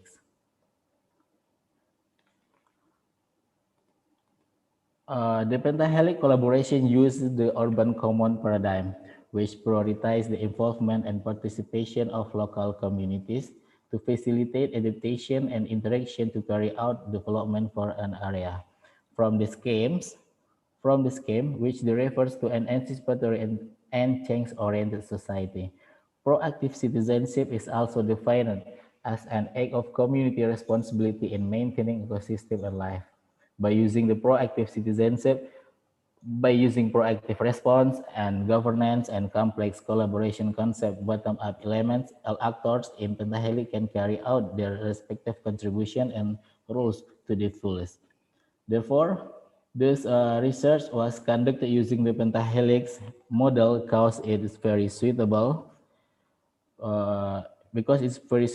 and we'll see the role of each actors in collaborating and coordinating in effort to restore and rebuild Indonesian tourism, which the COVID-19 pandemic has damaged. This story is also relevant because it will create innovative and sustainable tourism concept that can withstand internal and external disturbance.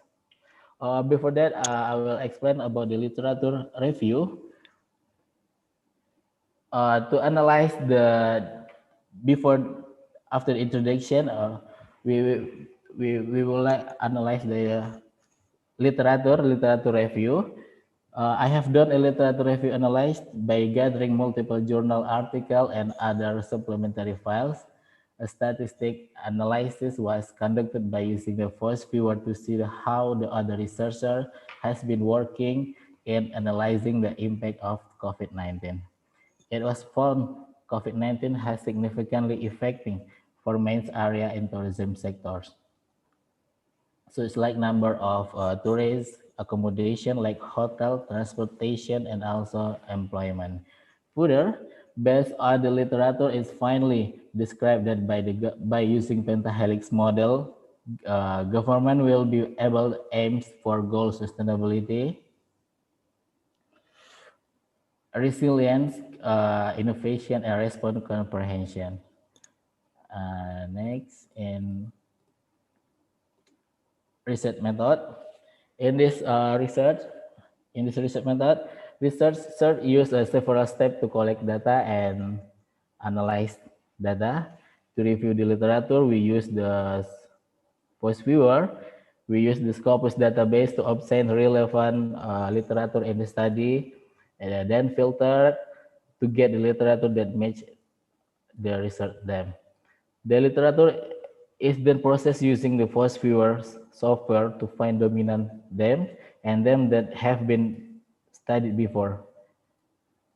The use of post viewer also help researchers to find indicators that are by current research. Furthermore, to conduct research data analysis, researchers use from online media with a total 60 online news, and then analyze using NVivo 12 Plus software. And then this is our result, our finding of this research. The image result from an analysis we conducted to answer the first question, how the impact of COVID-19 on the tourism sector. We created the image in the form of network to relay the impact of COVID-19 on tourism sector and the impact of the COVID-19 on the business in the tourism sectors. The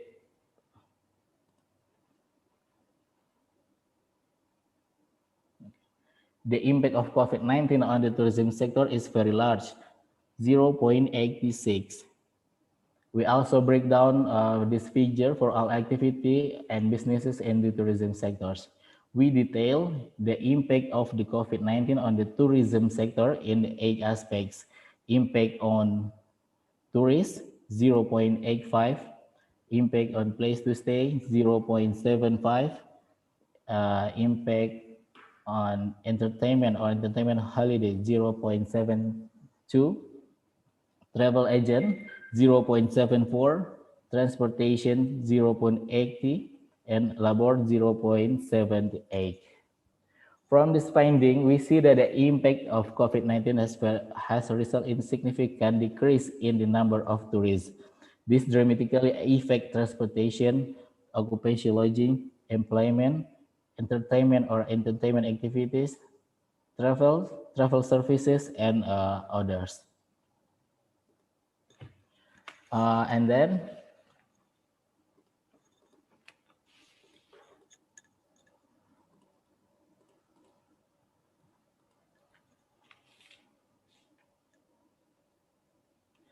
And then we confirm the finding and the fact in the field that the impact of the COVID-19 on the tourism sector, especially on the number of tourist arrival, is very large. The result of the finding, we compare them with the 2019, explain the number of tourist visit decreased to reach 88.8% in 2019, and in 2020, from July until December, it's only reached 11.2%. In the same case with the transportation, in the 6 months from July until December 2020, the transportation activity has only reached 15 until 25%. This is due to countries' policies. In the world to close access in and out the country, and also in Indonesia, limiting and closing air transportation to reduce the spread of COVID-19. Meanwhile, if someone visit, they are required to be quarantined or isolated for 2 weeks. To ensure the visitor health, with so many regulations, rules, and instruments that must be obeyed. Tourists choose to hold back or not doing activities outside the home.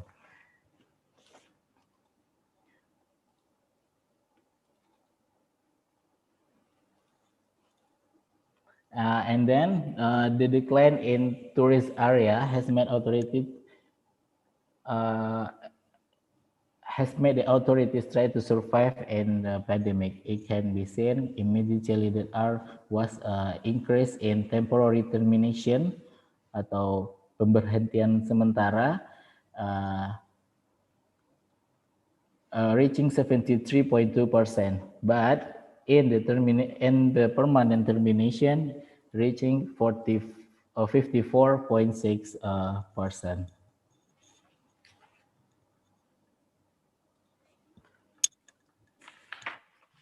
And then listening to magnitude of the impact that must be faced in the concern of the interest actors, namely Pentahelix, in restoring the tourism sector. We conducted an analysis of the roles and contribution of each actors in Pentahelix toward the predetermined indicators: response, resilience, innovation, and sustainable tourism. From the figure, we can see that actor has their score against the indicator. They prove that each actor has carried out this role and contribution. The response indicator describes that the dominant actor responding to the tourism sector during pandemic is the government. This proves that the government is very worried about the tourism sector, which is experiencing a setback due to COVID-19. Besides that, the government is very dependent on the tourism sector, because the tourism sector is the one of the leading sector with many benefits. And then the indicator of resilience, academic are the most dominant because they try to play a role. They try to play a role and contribution to maintain the tourism sector during pandemic by providing idea, concept, and input to all parties to sustain the tourism sectors. And then in the innovation indicator, the dominant and contributing actor are business actors. This is because business actors are trying to create a new tourism activities during the COVID-19, even though tourism activity are carried out on a low or small scale. Overall, the dominant actor in responding, maintaining, providing innovation for the sustainability of Indonesia tourism is the government. This is because the government has free authority during a pandemic to regulate all community activities, such as implementing policies. Also, the government has a big concern regarding tourism sector because the tourism sector is a leading and priority sector to be developed. Furthermore, the government is the more dominant in restoring, developing, and rebuilding the tourism sector that is stronger and resilient to pressure and natural or non-natural disasters. And then this is the result of our analysis of the actors' interaction with the other actors. This interaction between two actors is based on the intensity of one actors to another actors in communicating, collaborating on Indonesia tourism during the COVID-19 pandemic. The figure 5 minutes, Akil. Yes, 5 sir. minutes. Okay, yes, sir. To describe the value of the interaction of each actor in pentahelix, the highest interaction was achieved by the business government actors, 0.84, because both actors were active in responding and maintaining the Indonesian tourism sector, which has experienced this drastic decline due to COVID-19, especially in terms of responding to impact, losses, and designing policies to sustain the tourism sector. And the second was followed by academic and business actors, 0.81. Cause these actors actively responded to the problem, providing socialization to the public about the impact of the COVID-19, and also the effort of the academic business actor to build innovation in terms of how tourism can be opened, but with health protocol. Beside it, the community media actor has achieved the lowest score with score 0.58. This is because the role and contribution of community media this is because the role and contribution of community media interaction are covered by the dominant role and contribution of government and businesses. And also the lowest score obtained by the community media is because the community is more dominant in interaction with the government to convey problem in the tourism sector during the pandemic, so that there is a minimal interaction with the media. For the conclusion, the tourism sector is one of the worst affected by the COVID-19 pandemic, especially for the country of Indonesia, especially for Indonesia. During the COVID-19 pandemic, the movement of the tourism sector was trying to be maintained even though it was low or negligible in scale. In this case, the involvement of stakeholders, the pentahelix must be done ultimately to maintain, rebuild to the tourism sector, and generate a new spirit of tourism in the future. Seeing the few individual roles and interaction between actors in pentahelix gives the new enthusiasm and positive values to maintain the tourism sector, because the tourism sector is the most profitable, with the application of several innovations, such as mandatory application of health protocol in tourism activities, digital tourism or e-tourism, limiting the number of visits, limiting travel time, are expected to be able to generate new tourism sector during the COVID-19 pandemic, and are expected to be able to withstand turmoil internal and external. Okay, sir. That's all. Thank you. Very much, sir. Thank you very much, Akil Toko, who already explained about the pandemic affected to tourism Indonesia, and I think it's also affected to tourism in many countries, especially in Thailand, because in Thailand, tourism industry is very huge and support for the income generating for the country. And before we move to question answer, firstly, I would like to say thanks again. Thank you very much again to all the participants and also co-hosts. As you know, this event is organized by Asia Pacific Society for Public Affairs and supported by Yusuf Kala School of Government UMY, Master of Government and Public Affairs Universitas Maharaja Jakarta, and then University of Muhammadiyah Jakarta, University Muhammadiyah Jember, and then our international partner from Universitas Utara Malaysia, Universitas Malaysia Terengganu, and our international partner from Thailand, University of Thammasat, and then Konkan University, and then another international partner from Thailand is Ejo University, Kalasin University, Mahasarakan University, and also our international partner from the Philippines, Mindanao State University at Elegance, and also from our partner from the Taiwan, and also there our colleagues as well from Australia who already joined as well in here. And the next one is question and answer for those participants who want to ask and you want to give a comment, please. You don't be hesitate to unmute your microphone and raise your hand and answer directly and address to whom are you want to ask. Thank you. Nice share. Yes, Chairman. okay. Okay, thank you. Assalamualaikum warahmatullahi wabarakatuh. Waalaikumsalam. Okay, can I introduce myself? My name is Kudrat Nugraha, coming from Universitas Muhammadiyah Jakarta. I want to share. I think this topic is so very interested.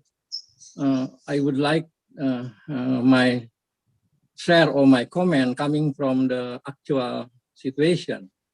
In Indonesia, I think the COVID-19 since March 2020 until today, in my opinion, so we have surplus information. But the information, on my opinion, that information, very horrible information, not balanced with information, good information or motivation information. Is this our first comment in our situation? But if we look from policy government side, I think government already good policy how to approach and respond to the pandemic. For example, today, I think in our country we have Genos for test the COVID-19. I think in other country in ASEAN, as far as I know, we don't have, but very cheaper. But if looking from perspective business, we can compare with other tests is so very expensive. Genus test at first only 10,000 or $1 only. Now today, if you go to by train, for example, now 30,000 or perhaps $2.50. So, in my opinion, this, for example, government, so good struggle, good result. Other government struggle, we have information, good information like using masks or using social distancing, washing hand. That was so very socialization, in good socialization. But if we look from policy perspective, I think in our country we lack of coordination or synergies among parties in government. For example, just now we have research from relationship among pandemic and business, business about wisata or just friends from. Okay, so what is your question and address to whom? The question is, policy could be good coordination on synergies, I think, but we can understand because our country is very big population in comparing with other country in Asia Pacific. Okay, just our comment. Thank you for opportunity.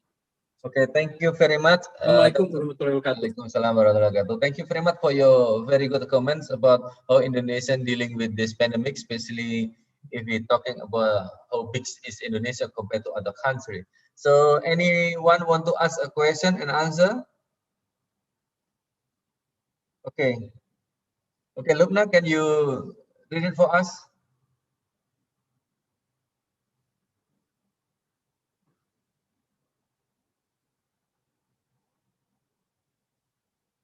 Hello, Lubna, can you hear me? Yes, yes, sir. Okay. Yes. So the first question is from Dr. Sekar Kencono to Dr. Non. So the question is, we knew that this pandemic state, Thailand is facing a political crisis as well as a demonstration. How do local government prevent the spread of the COVID-19 virus in their respective areas, especially during the demonstration? And also the second question from Mr. Carcanchono also from Dr. Hazel. The Philippines is the country that consists of several islands. How does the Philippine government carry out the policy taken, and how do build public participation to comply with our contribute to making government policy on handling the COVID-19 outbreak?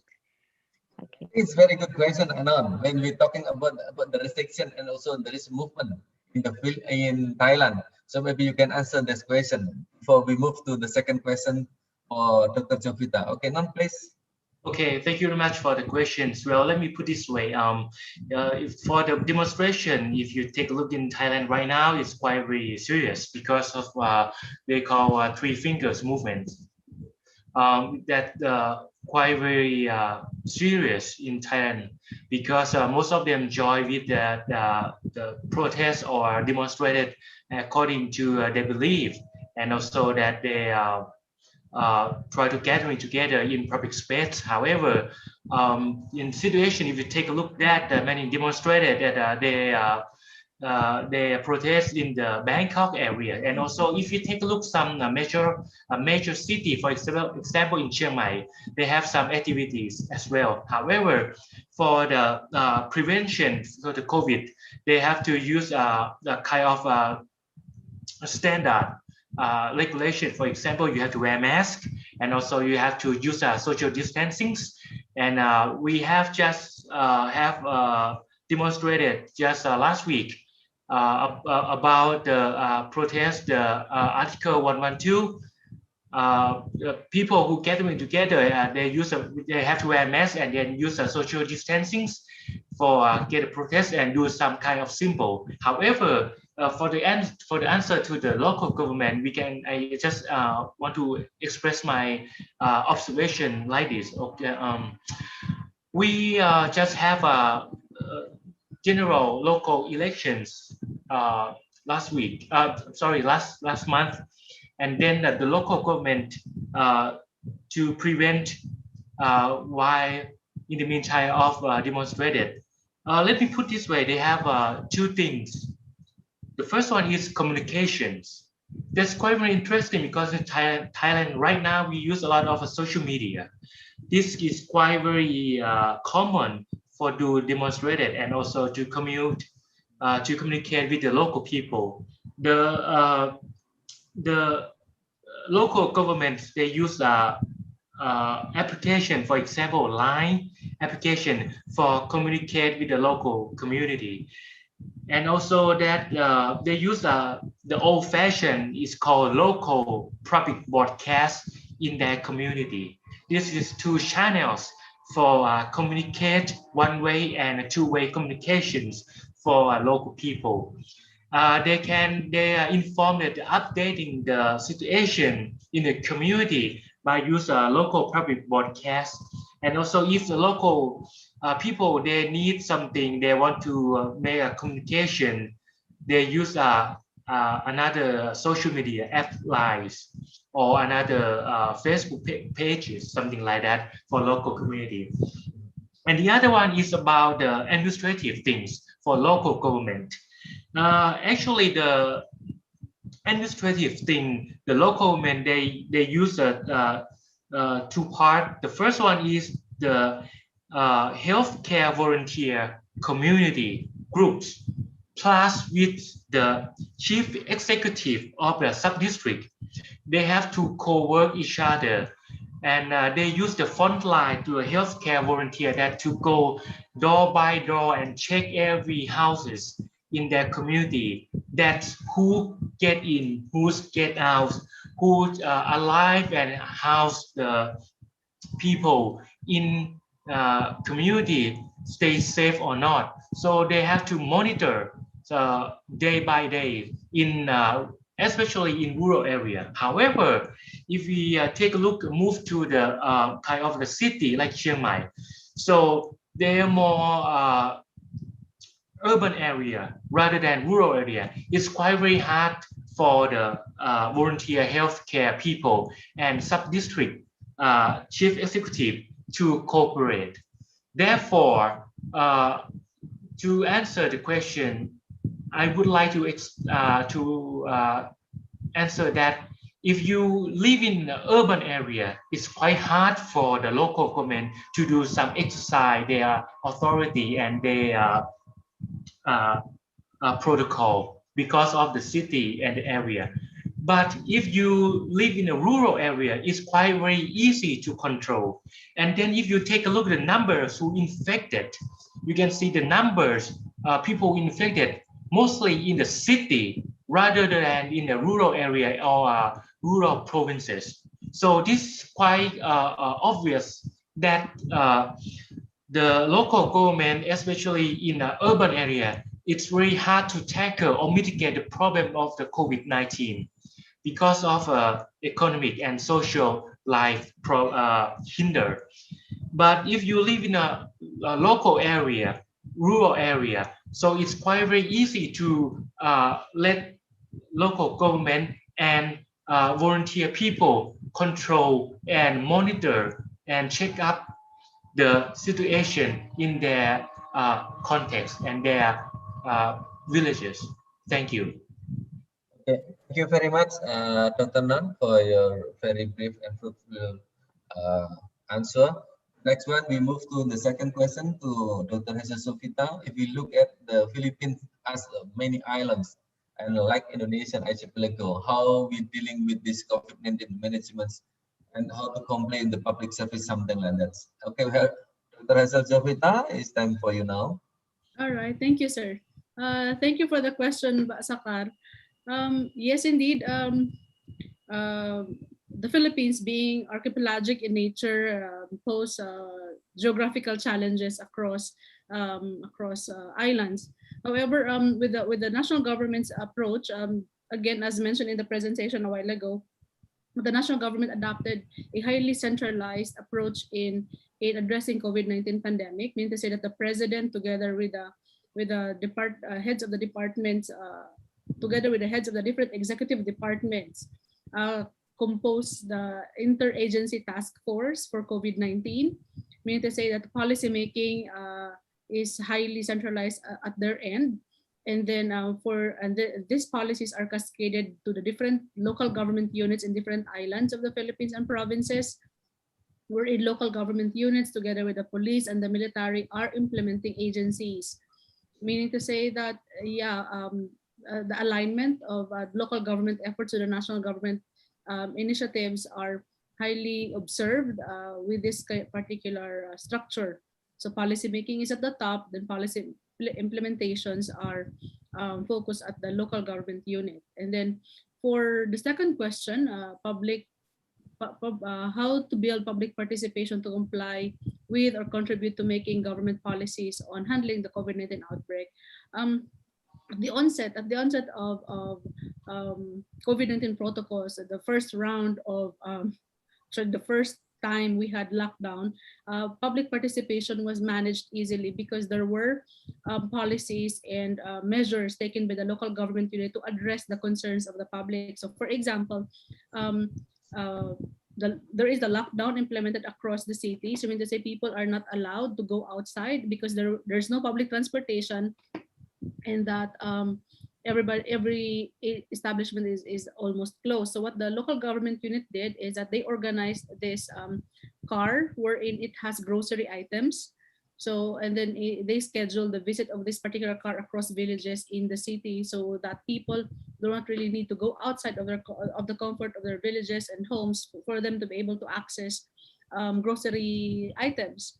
So in this particular example, the public participation, or the public easily cooperates with the national government or with the local government in the implementation of these COVID protocols, because we had what we need, because it was provided by the government. But in general, I'd like to believe that public participation is easily acquired and then observed as long as the public has what we call this information coming from the national government of what is happening and what move or what policies should be observed in order to address specific concerns. So once again, being empowered as public and as a society starts from being informed of what is actually happening, especially so that this COVID-19 pandemic as a crisis is already or has already led us to so much loans from other agencies. So we are talking here about monetary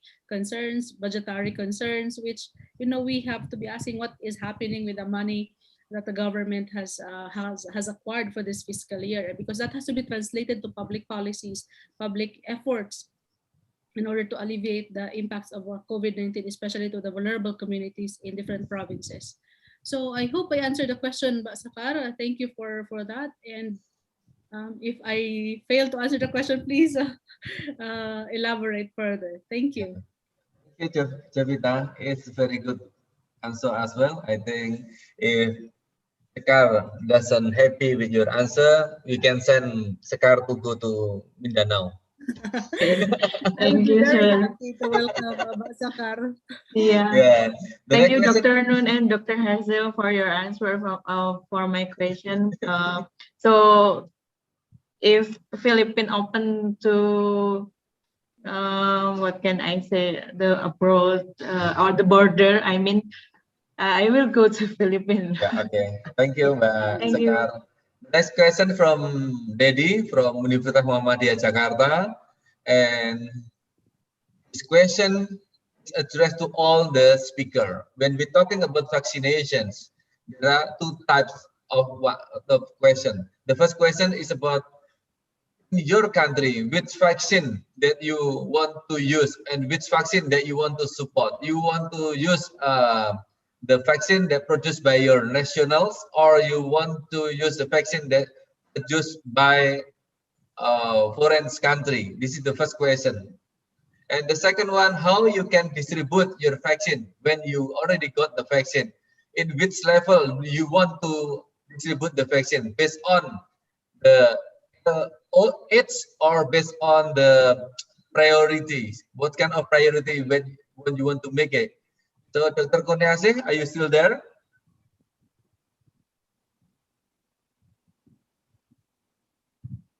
Maybe Dr. Kurniasih already left because he has to meet with the Minister of Health in the parliaments. Because last time I saw he already in the office of House of Parliament Indonesia. So we can try to answer from none. What do you think about this question about the vaccination? What kind of type of vaccine that you want to choose, especially in Thai? And then in terms of the priority, who is the best person that should get the first shot about the vaccination? Okay, Non, maybe you can answer. Okay, thank you very much for the questions. Into the local community and also the healthcare villagers that is really main actors for the local community. They came, you know, to knock door by door and make a survey that do your house want to get a vaccine or not? So it's quite surprisingly, most of the local people, they don't want to get a vaccine. Really? Surprisingly, especially for senior people. That's the results of the statistics, the data collected. Probably about 70% people don't want to get a shot. That's quite very surprised.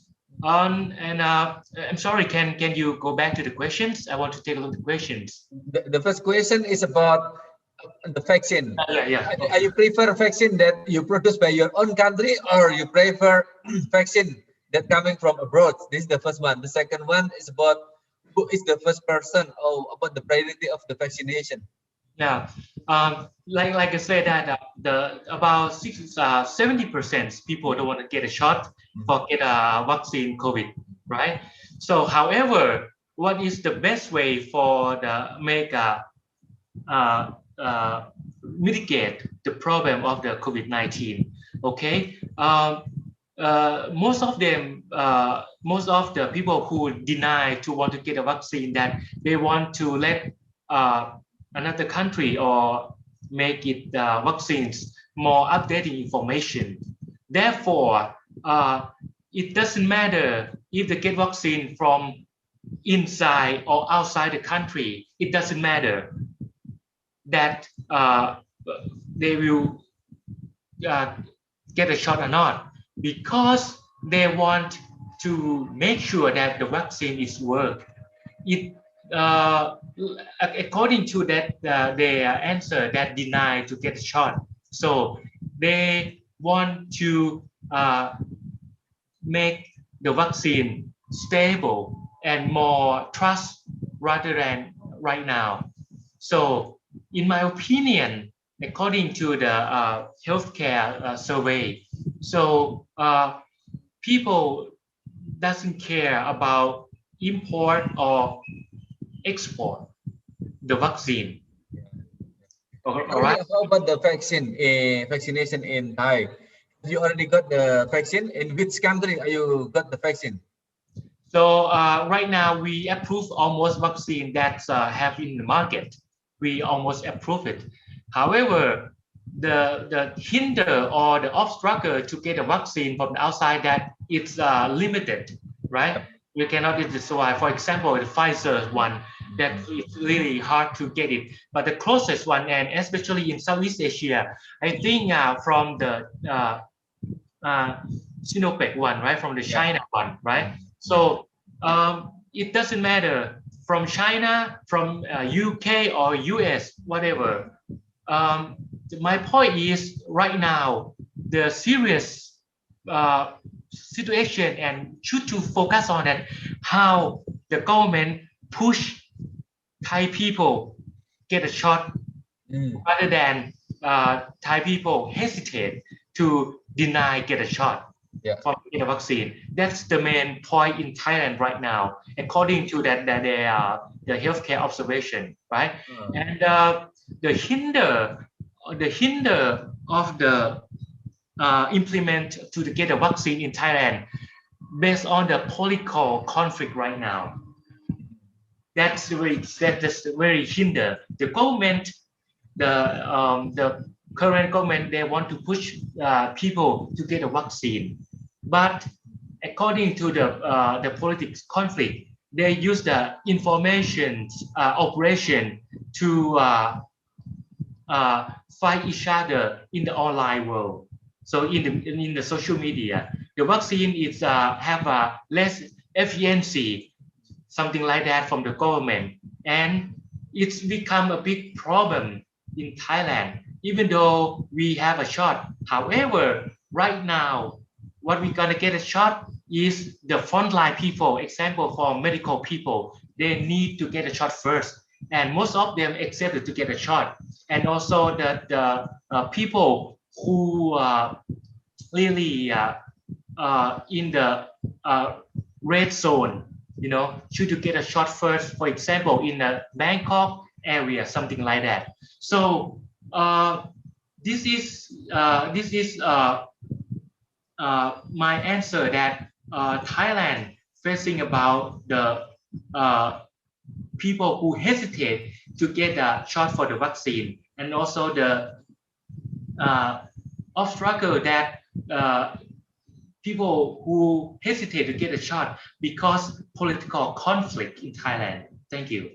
Okay, thank you, Nun, for your explanation. And I think it's very interesting when we're talking about people afraid to get a shot, especially about the vaccination. In Indonesia, actually, many people here, most of Indonesians, they want to get a vaccine. But as we already know, that if we're talking about the vaccine supply, it's very difficult, yes, to get it.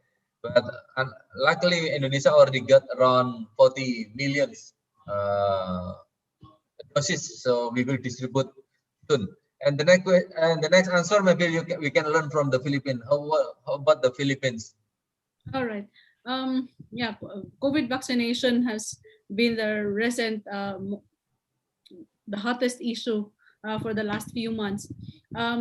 I cannot answer the question of how does your government govern the vaccine made inside and outside of the country, because no vaccine is made inside the Philippines, so everything is.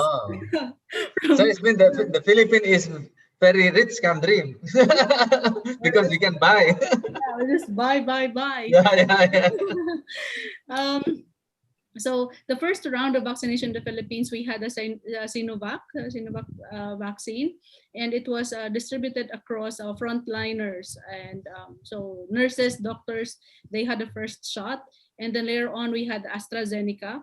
And so were there obstacles in the implementation? Yes, there were, because even the frontliners were hesitant to take the Sinovac because of the lesser effectivity that it has recorded. They prefer AstraZeneca, but again, just like what you mentioned, Paeko, a while ago, that the availability is very limited. So many of them had Sinovac, and then later on, when AstraZeneca came in, so we had AstraZeneca across frontliners. And recently, the government released priority areas, priority sectors for the vaccination program. And education sector is at priority A4. Meaning to say that we come at the 4th priority. So we had frontliners, we had the police forces, the military, and others, and then the academic sector comes in next. So yeah, the national government already rolled out the priority group areas for the vaccination program, national vaccination program. So hopefully by the end of the year, we have vaccines already from different countries.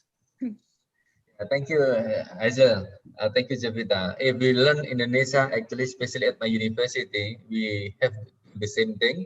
Indonesia do the vaccination based on the front lines, and then medical doctor, nurse, and then military and public officer, education.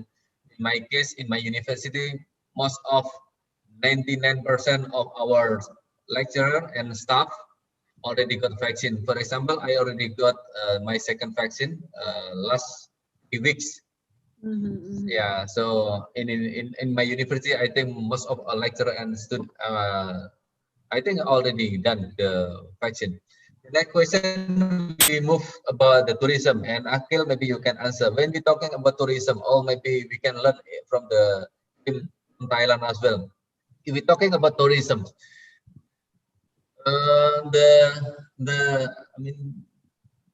tourism is very affected with the COVID-19.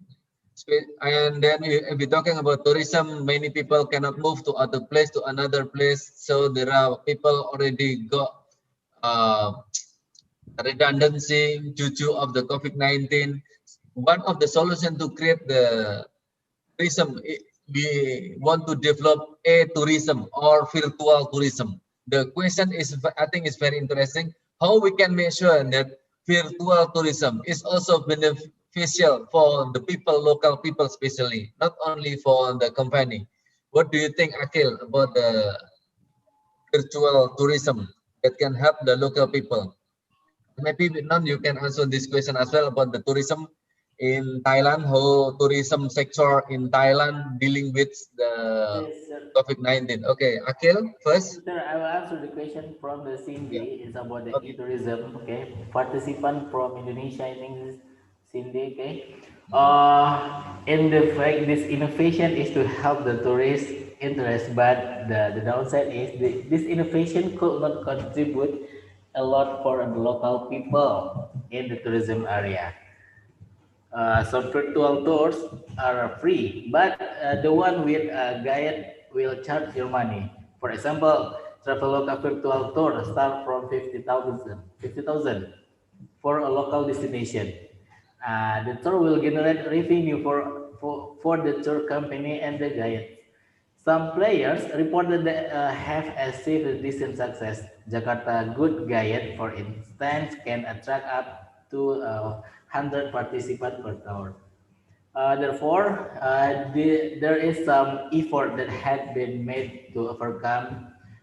Some virtual tours are free, but the one with a guide will charge you money. Maybe is that, sir? Yeah, thank you. Nun, do you want to add some information about the tourism sector, especially in Chiang Mai? Because Chiang Mai really look like Jogja. That's most of the tourist destination there may be already closed. So how you can manage, how your city manage the tourism? For respond the tourist situation right now, we have to admit that all around the world is very bad, right? The tourist economic sector is quite very regression, very seriously. However, when the national the government talking about to open the country to let the tourists come to Thailand, so they have a plan that first they need kind of like tourist place, tourist province in Thailand get a shot first. For example, Bangkok, Chiang Mai, Phuket. They need the local people to get a shot, get a vaccine first, and then the second step, they will open some channel. For example, if you are a foreigner and you want to visit Thailand, you want to visit Thailand and sightseeing, you need to get it's called vaccine passport. That's quite very important. That the regulation that and right now I do believe that the government try to communicate with the WHO that if a traveler want to get in another country, they need a vaccine passport. What does that mean? It means that you get a vaccine already and then you can enter in another country. Yes. So in Thailand as well. So if you want to enter in Thailand without state quarantine, you need a vaccine passport. And that's the regulations. And we hopefully we're going to open some part of the area, especially in tourist famous place like Phuket. Now Phuket people get a lot of vaccine already, and they try to open some part. And most of them right now is a shuttle airplane, right? So they have to stay in a certain place, a hotel for 7 days with a vaccine passport. And after 7 days, you can travel around. You can travel around Thailand. So this is the strategy for Thailand to open the country, and we believe it in the end of this year, and hopefully next year, early next year, we can open all the country, every border and airport. But you need to have a vaccine passport, all right? And I think Mr. Bernice, right? Mr. Bernice, that asking me about economic sector have contributed significantly to the midst of the COVID-19 pandemic. Well, let me put this way. Since Thailand is kind of like a tourist place, you can see that the special thing is the nightlife. So the nightlife business is the most important significantly right now to spread COVID-19.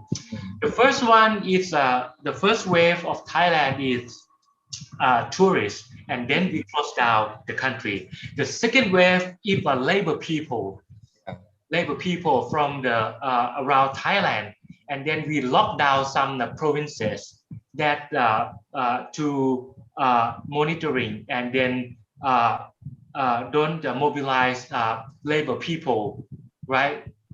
And the third wave right now that we're facing is came from the nightlife business. For example, the nightclub. People gathering together, people drink alcohol, and then people sing a song, you know, about nightlife, and that's the Thailand right now very serious situation because it is a British species, which is easy to spread and quite very aggressive one. So if the answer, my answer is from Mr. Bernie is nightlife business, entertainment things that create a serious situation right now. And I'm sorry, and what is the policy have major impact on the handling of the COVID-19? Since the nightlife and entertainment people is a cost the effect. So the consequence is the policy they have to close down all the entertainment, nightclub, restaurant, and also that the mall, they have to close earlier. And then the people who work, you know, labor, and also the pleasure people, they're gonna have a suffering again. This is quite very serious and hinder of struggle to stop the pandemic in Thailand right now. All right. So that's my answer. Thank you. Yeah. Thank you, Nun. Thank you. And we really hope that Thailand, Indonesia, especially ASEAN country, will do a policy, a bubble tourism policy. So when people, especially people already got a vaccine, they can travel freely in ASEAN country without visa. Because currently, if we want to visit our ASEAN countries, we need a visa, and then we have to take a quarantine for 7 days. And I think my last question is from Tria, and last question will be answering by Jovita. When we're talking about the disaster, we have to manage about communication system. What do you think to deal with this issue, and Jovita? Because we will close this webinar, international webinar, around 11, because we already talked around 2.5 hours. Okay, Jovita, this is for your last question. All right. Thank you very much for the question. And yeah, speaking of risk management, communication system is indeed very important during disaster management. And currently, communication system is mainly what do you call this? Controlled by the national government, meaning to say that whatever is given to the public for information is comes from different government agencies. They already have protocol. Basically, the protocols for the National Disaster Management Program is what is being implemented in the times of pandemic. Only that during the pandemic, specific set of actors led by the president make specific policy decisions as far as the pandemic is concerned. But when it comes to risk communication systems, we still implement what we had in the National Framework for Disaster Management. So yes, there are agencies involved for this one, and currently social media takes a huge part in the communication systems. So I guess that will be all. Thank you. And thank you very much. Thank you very much. Once again, thank you very much for all the speakers. And before we are closed, Dr. Kurnia Syed, are you still there, or you already moved? Okay, Dr. Non, do you want to have one closing statement before we close this very fruitful discussion? Dr. Non, maybe you want to say something for your closing statement, please. Okay, for the closing one, that I think let me put this way. The the pandemic of the COVID-19 is quite very news for everyone in Thailand and also around the world. So we will facing, this situation until 4 or 5 years, right? Why? Because until we got the vaccine or medicines like a normal flu, that will be become normal, right? However, since the COVID-19 pandemic happens, the things that I would like to share is that we have to facing which called the new normal. It is the very important that and it's create societies change their behavior. For example, right now, we probably can care about the hygiene things, the clean things, right? Now we have to take a look. If you go to the restaurant, the chef, the cook, do they wear masks? Do they have an alcohol gel for us? And do they have a social distancing? Do they have a face shield? Something like that, right? So this is quite very important and effect to our society. So what does that mean? I want to put in the positive side that the COVID-19 pandemic is not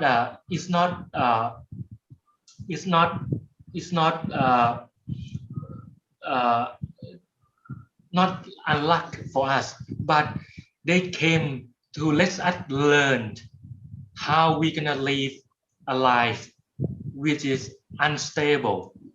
We think we are the governance. We think we are public administrations. We can control the nature. We can control the administrative. But when it comes to facing the real disaster, the facing of the natural disaster like this, as we are human, we have to adapt, adjust, and learn it. This is the most important for next decade and also for the next generation as well. So hopefully, I would like to say that we won't not gonna get back to a normal life anymore.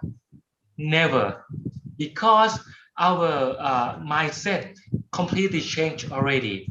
So right now, even though we have a vaccine, we got a tablet medicine to go to the pharmacy and get a COVID medicine, like and eat and take it like a flu or normal things. But people will change their behavior completely already. For example, if you want to go to the travel, of course you can wear a mask right now, isn't it? And you go to the restaurant, you go to the nightclub, you have to check everything that is that clean for your health or not. So this is the new things that we completely change, and our life completely changed already. So I hope that do not say it's not big deal. Yes, it's big deal. All right. And we just learned a little by little about this COVID-19, about this virus. Still have 5 to 10 years to we understand and we can tackle the problem, this one. So again, wear mask, wash your hand, and stay safe. Thank you. Thank you, Nam. Thank you, brilliant. Okay, closing statement from Hazel Jovita, please, if you have. Thank you, sir. I would like to leave an emphasis on how we should be preparing ourselves for the next 5 years. Yes, indeed, I support the points raised by Professor Non, that indeed we have to live on the new normal. But as members of the academy, I'd like to encourage everybody to please stay focused on what lies ahead, and that is economic recession, huge impact on the poor in the society. And I'd like to believe that we can do something about this by bringing forward into the discussion board and into events like this, that we have to gather and we have to keep on talking about how government agencies should be accountable in addressing the impacts of the pandemic, especially for those who are vulnerable in the society. As mentioned a while ago, the impacts of the pandemic is not similar to all. This can have a huge blow to those who do not have a job, to those who are physically disabled, to those who do not have economic capacities. And we should not lose our focus on their welfare just because we are privileged enough and we are in a position in our lives wherein we can afford internet connection, we can afford travels, we can afford a lot of things, because there are many who do not have the privilege, and therefore being those who on the other side of the spectrum, I believe we can do better. We can do something about this by not just keeping ourselves safe, but also doing something by bringing again into the discussion board their welfare and what we can do better, especially what the government can do better to them. So we have to seek accountability for government services because they're spending public money, and they ought to deliver what is best for the public, because the pandemic is again pushing them towards the margins of the society, and that is something that it's not normal, but we should not be accepting that, and we can do better. We can do something about that. So yeah, I think that will be all. And this morning has been very productive. I have learned a lot, and I enjoyed the discussion. Thank you for the inputs of the kind inputs of the co-panelists. Thank you very much, Prof. Non, for being so passionate also about the topic. I really appreciate it, and I hope we can meet all again soon for this kinds of discussion. Thank you very much. And, thank you, Jovita. Thank you, Jovita. And next one, closing statement from Akil Teguh. Do you have something to say? Okay, sir, I will explain it with bahasa, sir. Okay. Yeah. Oke. Memang pandemi COVID memang belum berakhir, berbeda dampak, tapi secara keseluruhan dampak dari Indonesia, Malaysia, dan Thailand memang sangat besar, terutama dari aktivitas ekspor impornya, dari perdagangan, pertukaran, sampai dengan aktivitas yang tidak begitu membutuhi banyak modal, yaitu pariwisata, ternyata memang memiliki dampak yang sangat besar. Yang bisa kita lakukan sekarang hanyalah untuk ya masyarakat tetap menahan diri untuk tidak melakukan kegiatan, aktivitas, ataupun keluar rumah. Bagi yang belum mendapatkan vaksin, rata-rata atau sebagian besar masyarakat kita memang belum mendapatkan vaksin, tapi setidaknya dengan kepercayaan diri yang besar, mendorong pemerintah dan petugas kesehatan untuk tetap menjaga diri agar tetap terhindar atau tetap menjauh dari penyebaran COVID yang sangat cepat di Indonesia. Terima kasih, sir. Yeah, thank you, Akil. Akil already explained that COVID-19 is very big deal to us, and if we're talking about tourism, everyone should manage themselves and please keep warm, keep healthy, because most of us haven't got the vaccine yet. So if you want to travel around, please you have to rethink about that one. Don't go anywhere if you're not secure enough. That's the mention of Akil. And last but not least, I couldn't conclude anything, but if we're talking about COVID-19, we learn something. First, we are human and we are part of universe. Even though we are part of universe, even though we think that we are the strongest species in the earth, but it's not true, because we are really weak compared to virus of COVID-19. Many people already die, many people already pass away because of virus. It's another proof that we are not the strongest species in the earth. The second one, I think, in terms of public policy, in terms of governance policy, we have to think about, if we're talking about pandemic, if we're talking about crisis, government should have a second plan, should have another plan when we're talking about pandemics, because all the plans sometimes not work properly because the government maybe less of resources, less of management, less of leadership. So every government in its country should have a second plan. Last but not least, if we're talking about a pandemic in ASEAN, so we have to cooperate each other. If one country already have a vaccine, another country less vaccine, so I think for those countries already got a vaccine and they think that the vaccine is much, so we can share to other countries that maybe less resources, less vaccine. Because I'm sure in our neighbor country, there is a country that's still poor, that if you have a problem with your neighbor country, they don't have enough vaccine, it will be problem for us as well. For example, maybe in Thailand, you already got the vaccine, but what happened with our neighbor in Myanmar?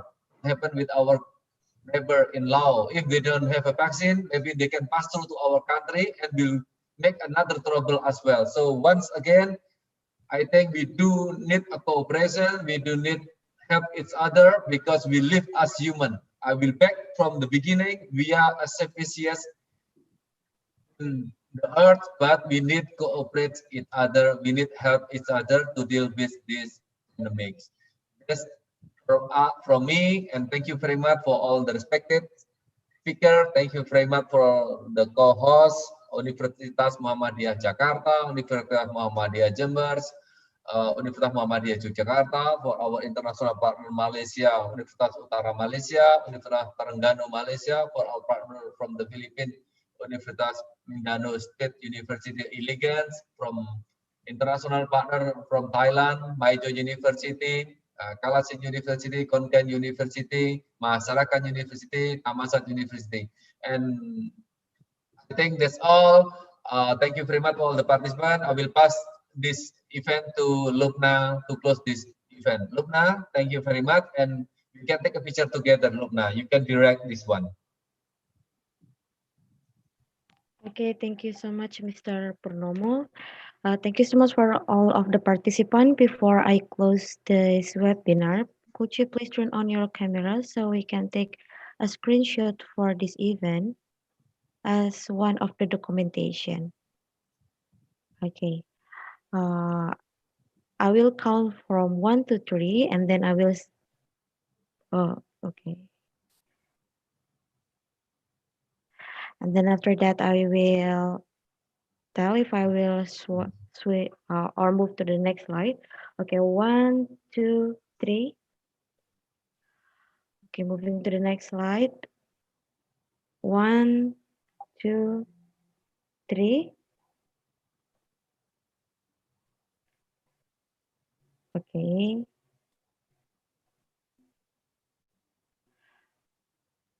Okay. Another 1, 1, 2, 3. And also another 1, 1, 2, 3. Thank you so much for your participation. You might, okay. Thank you so much for your participation. I believe that all of us have been receiving a lot of new knowledge in the past 2 hours of webinar. We hope that you had a fruitful discussion that can enhance our competency in the next future.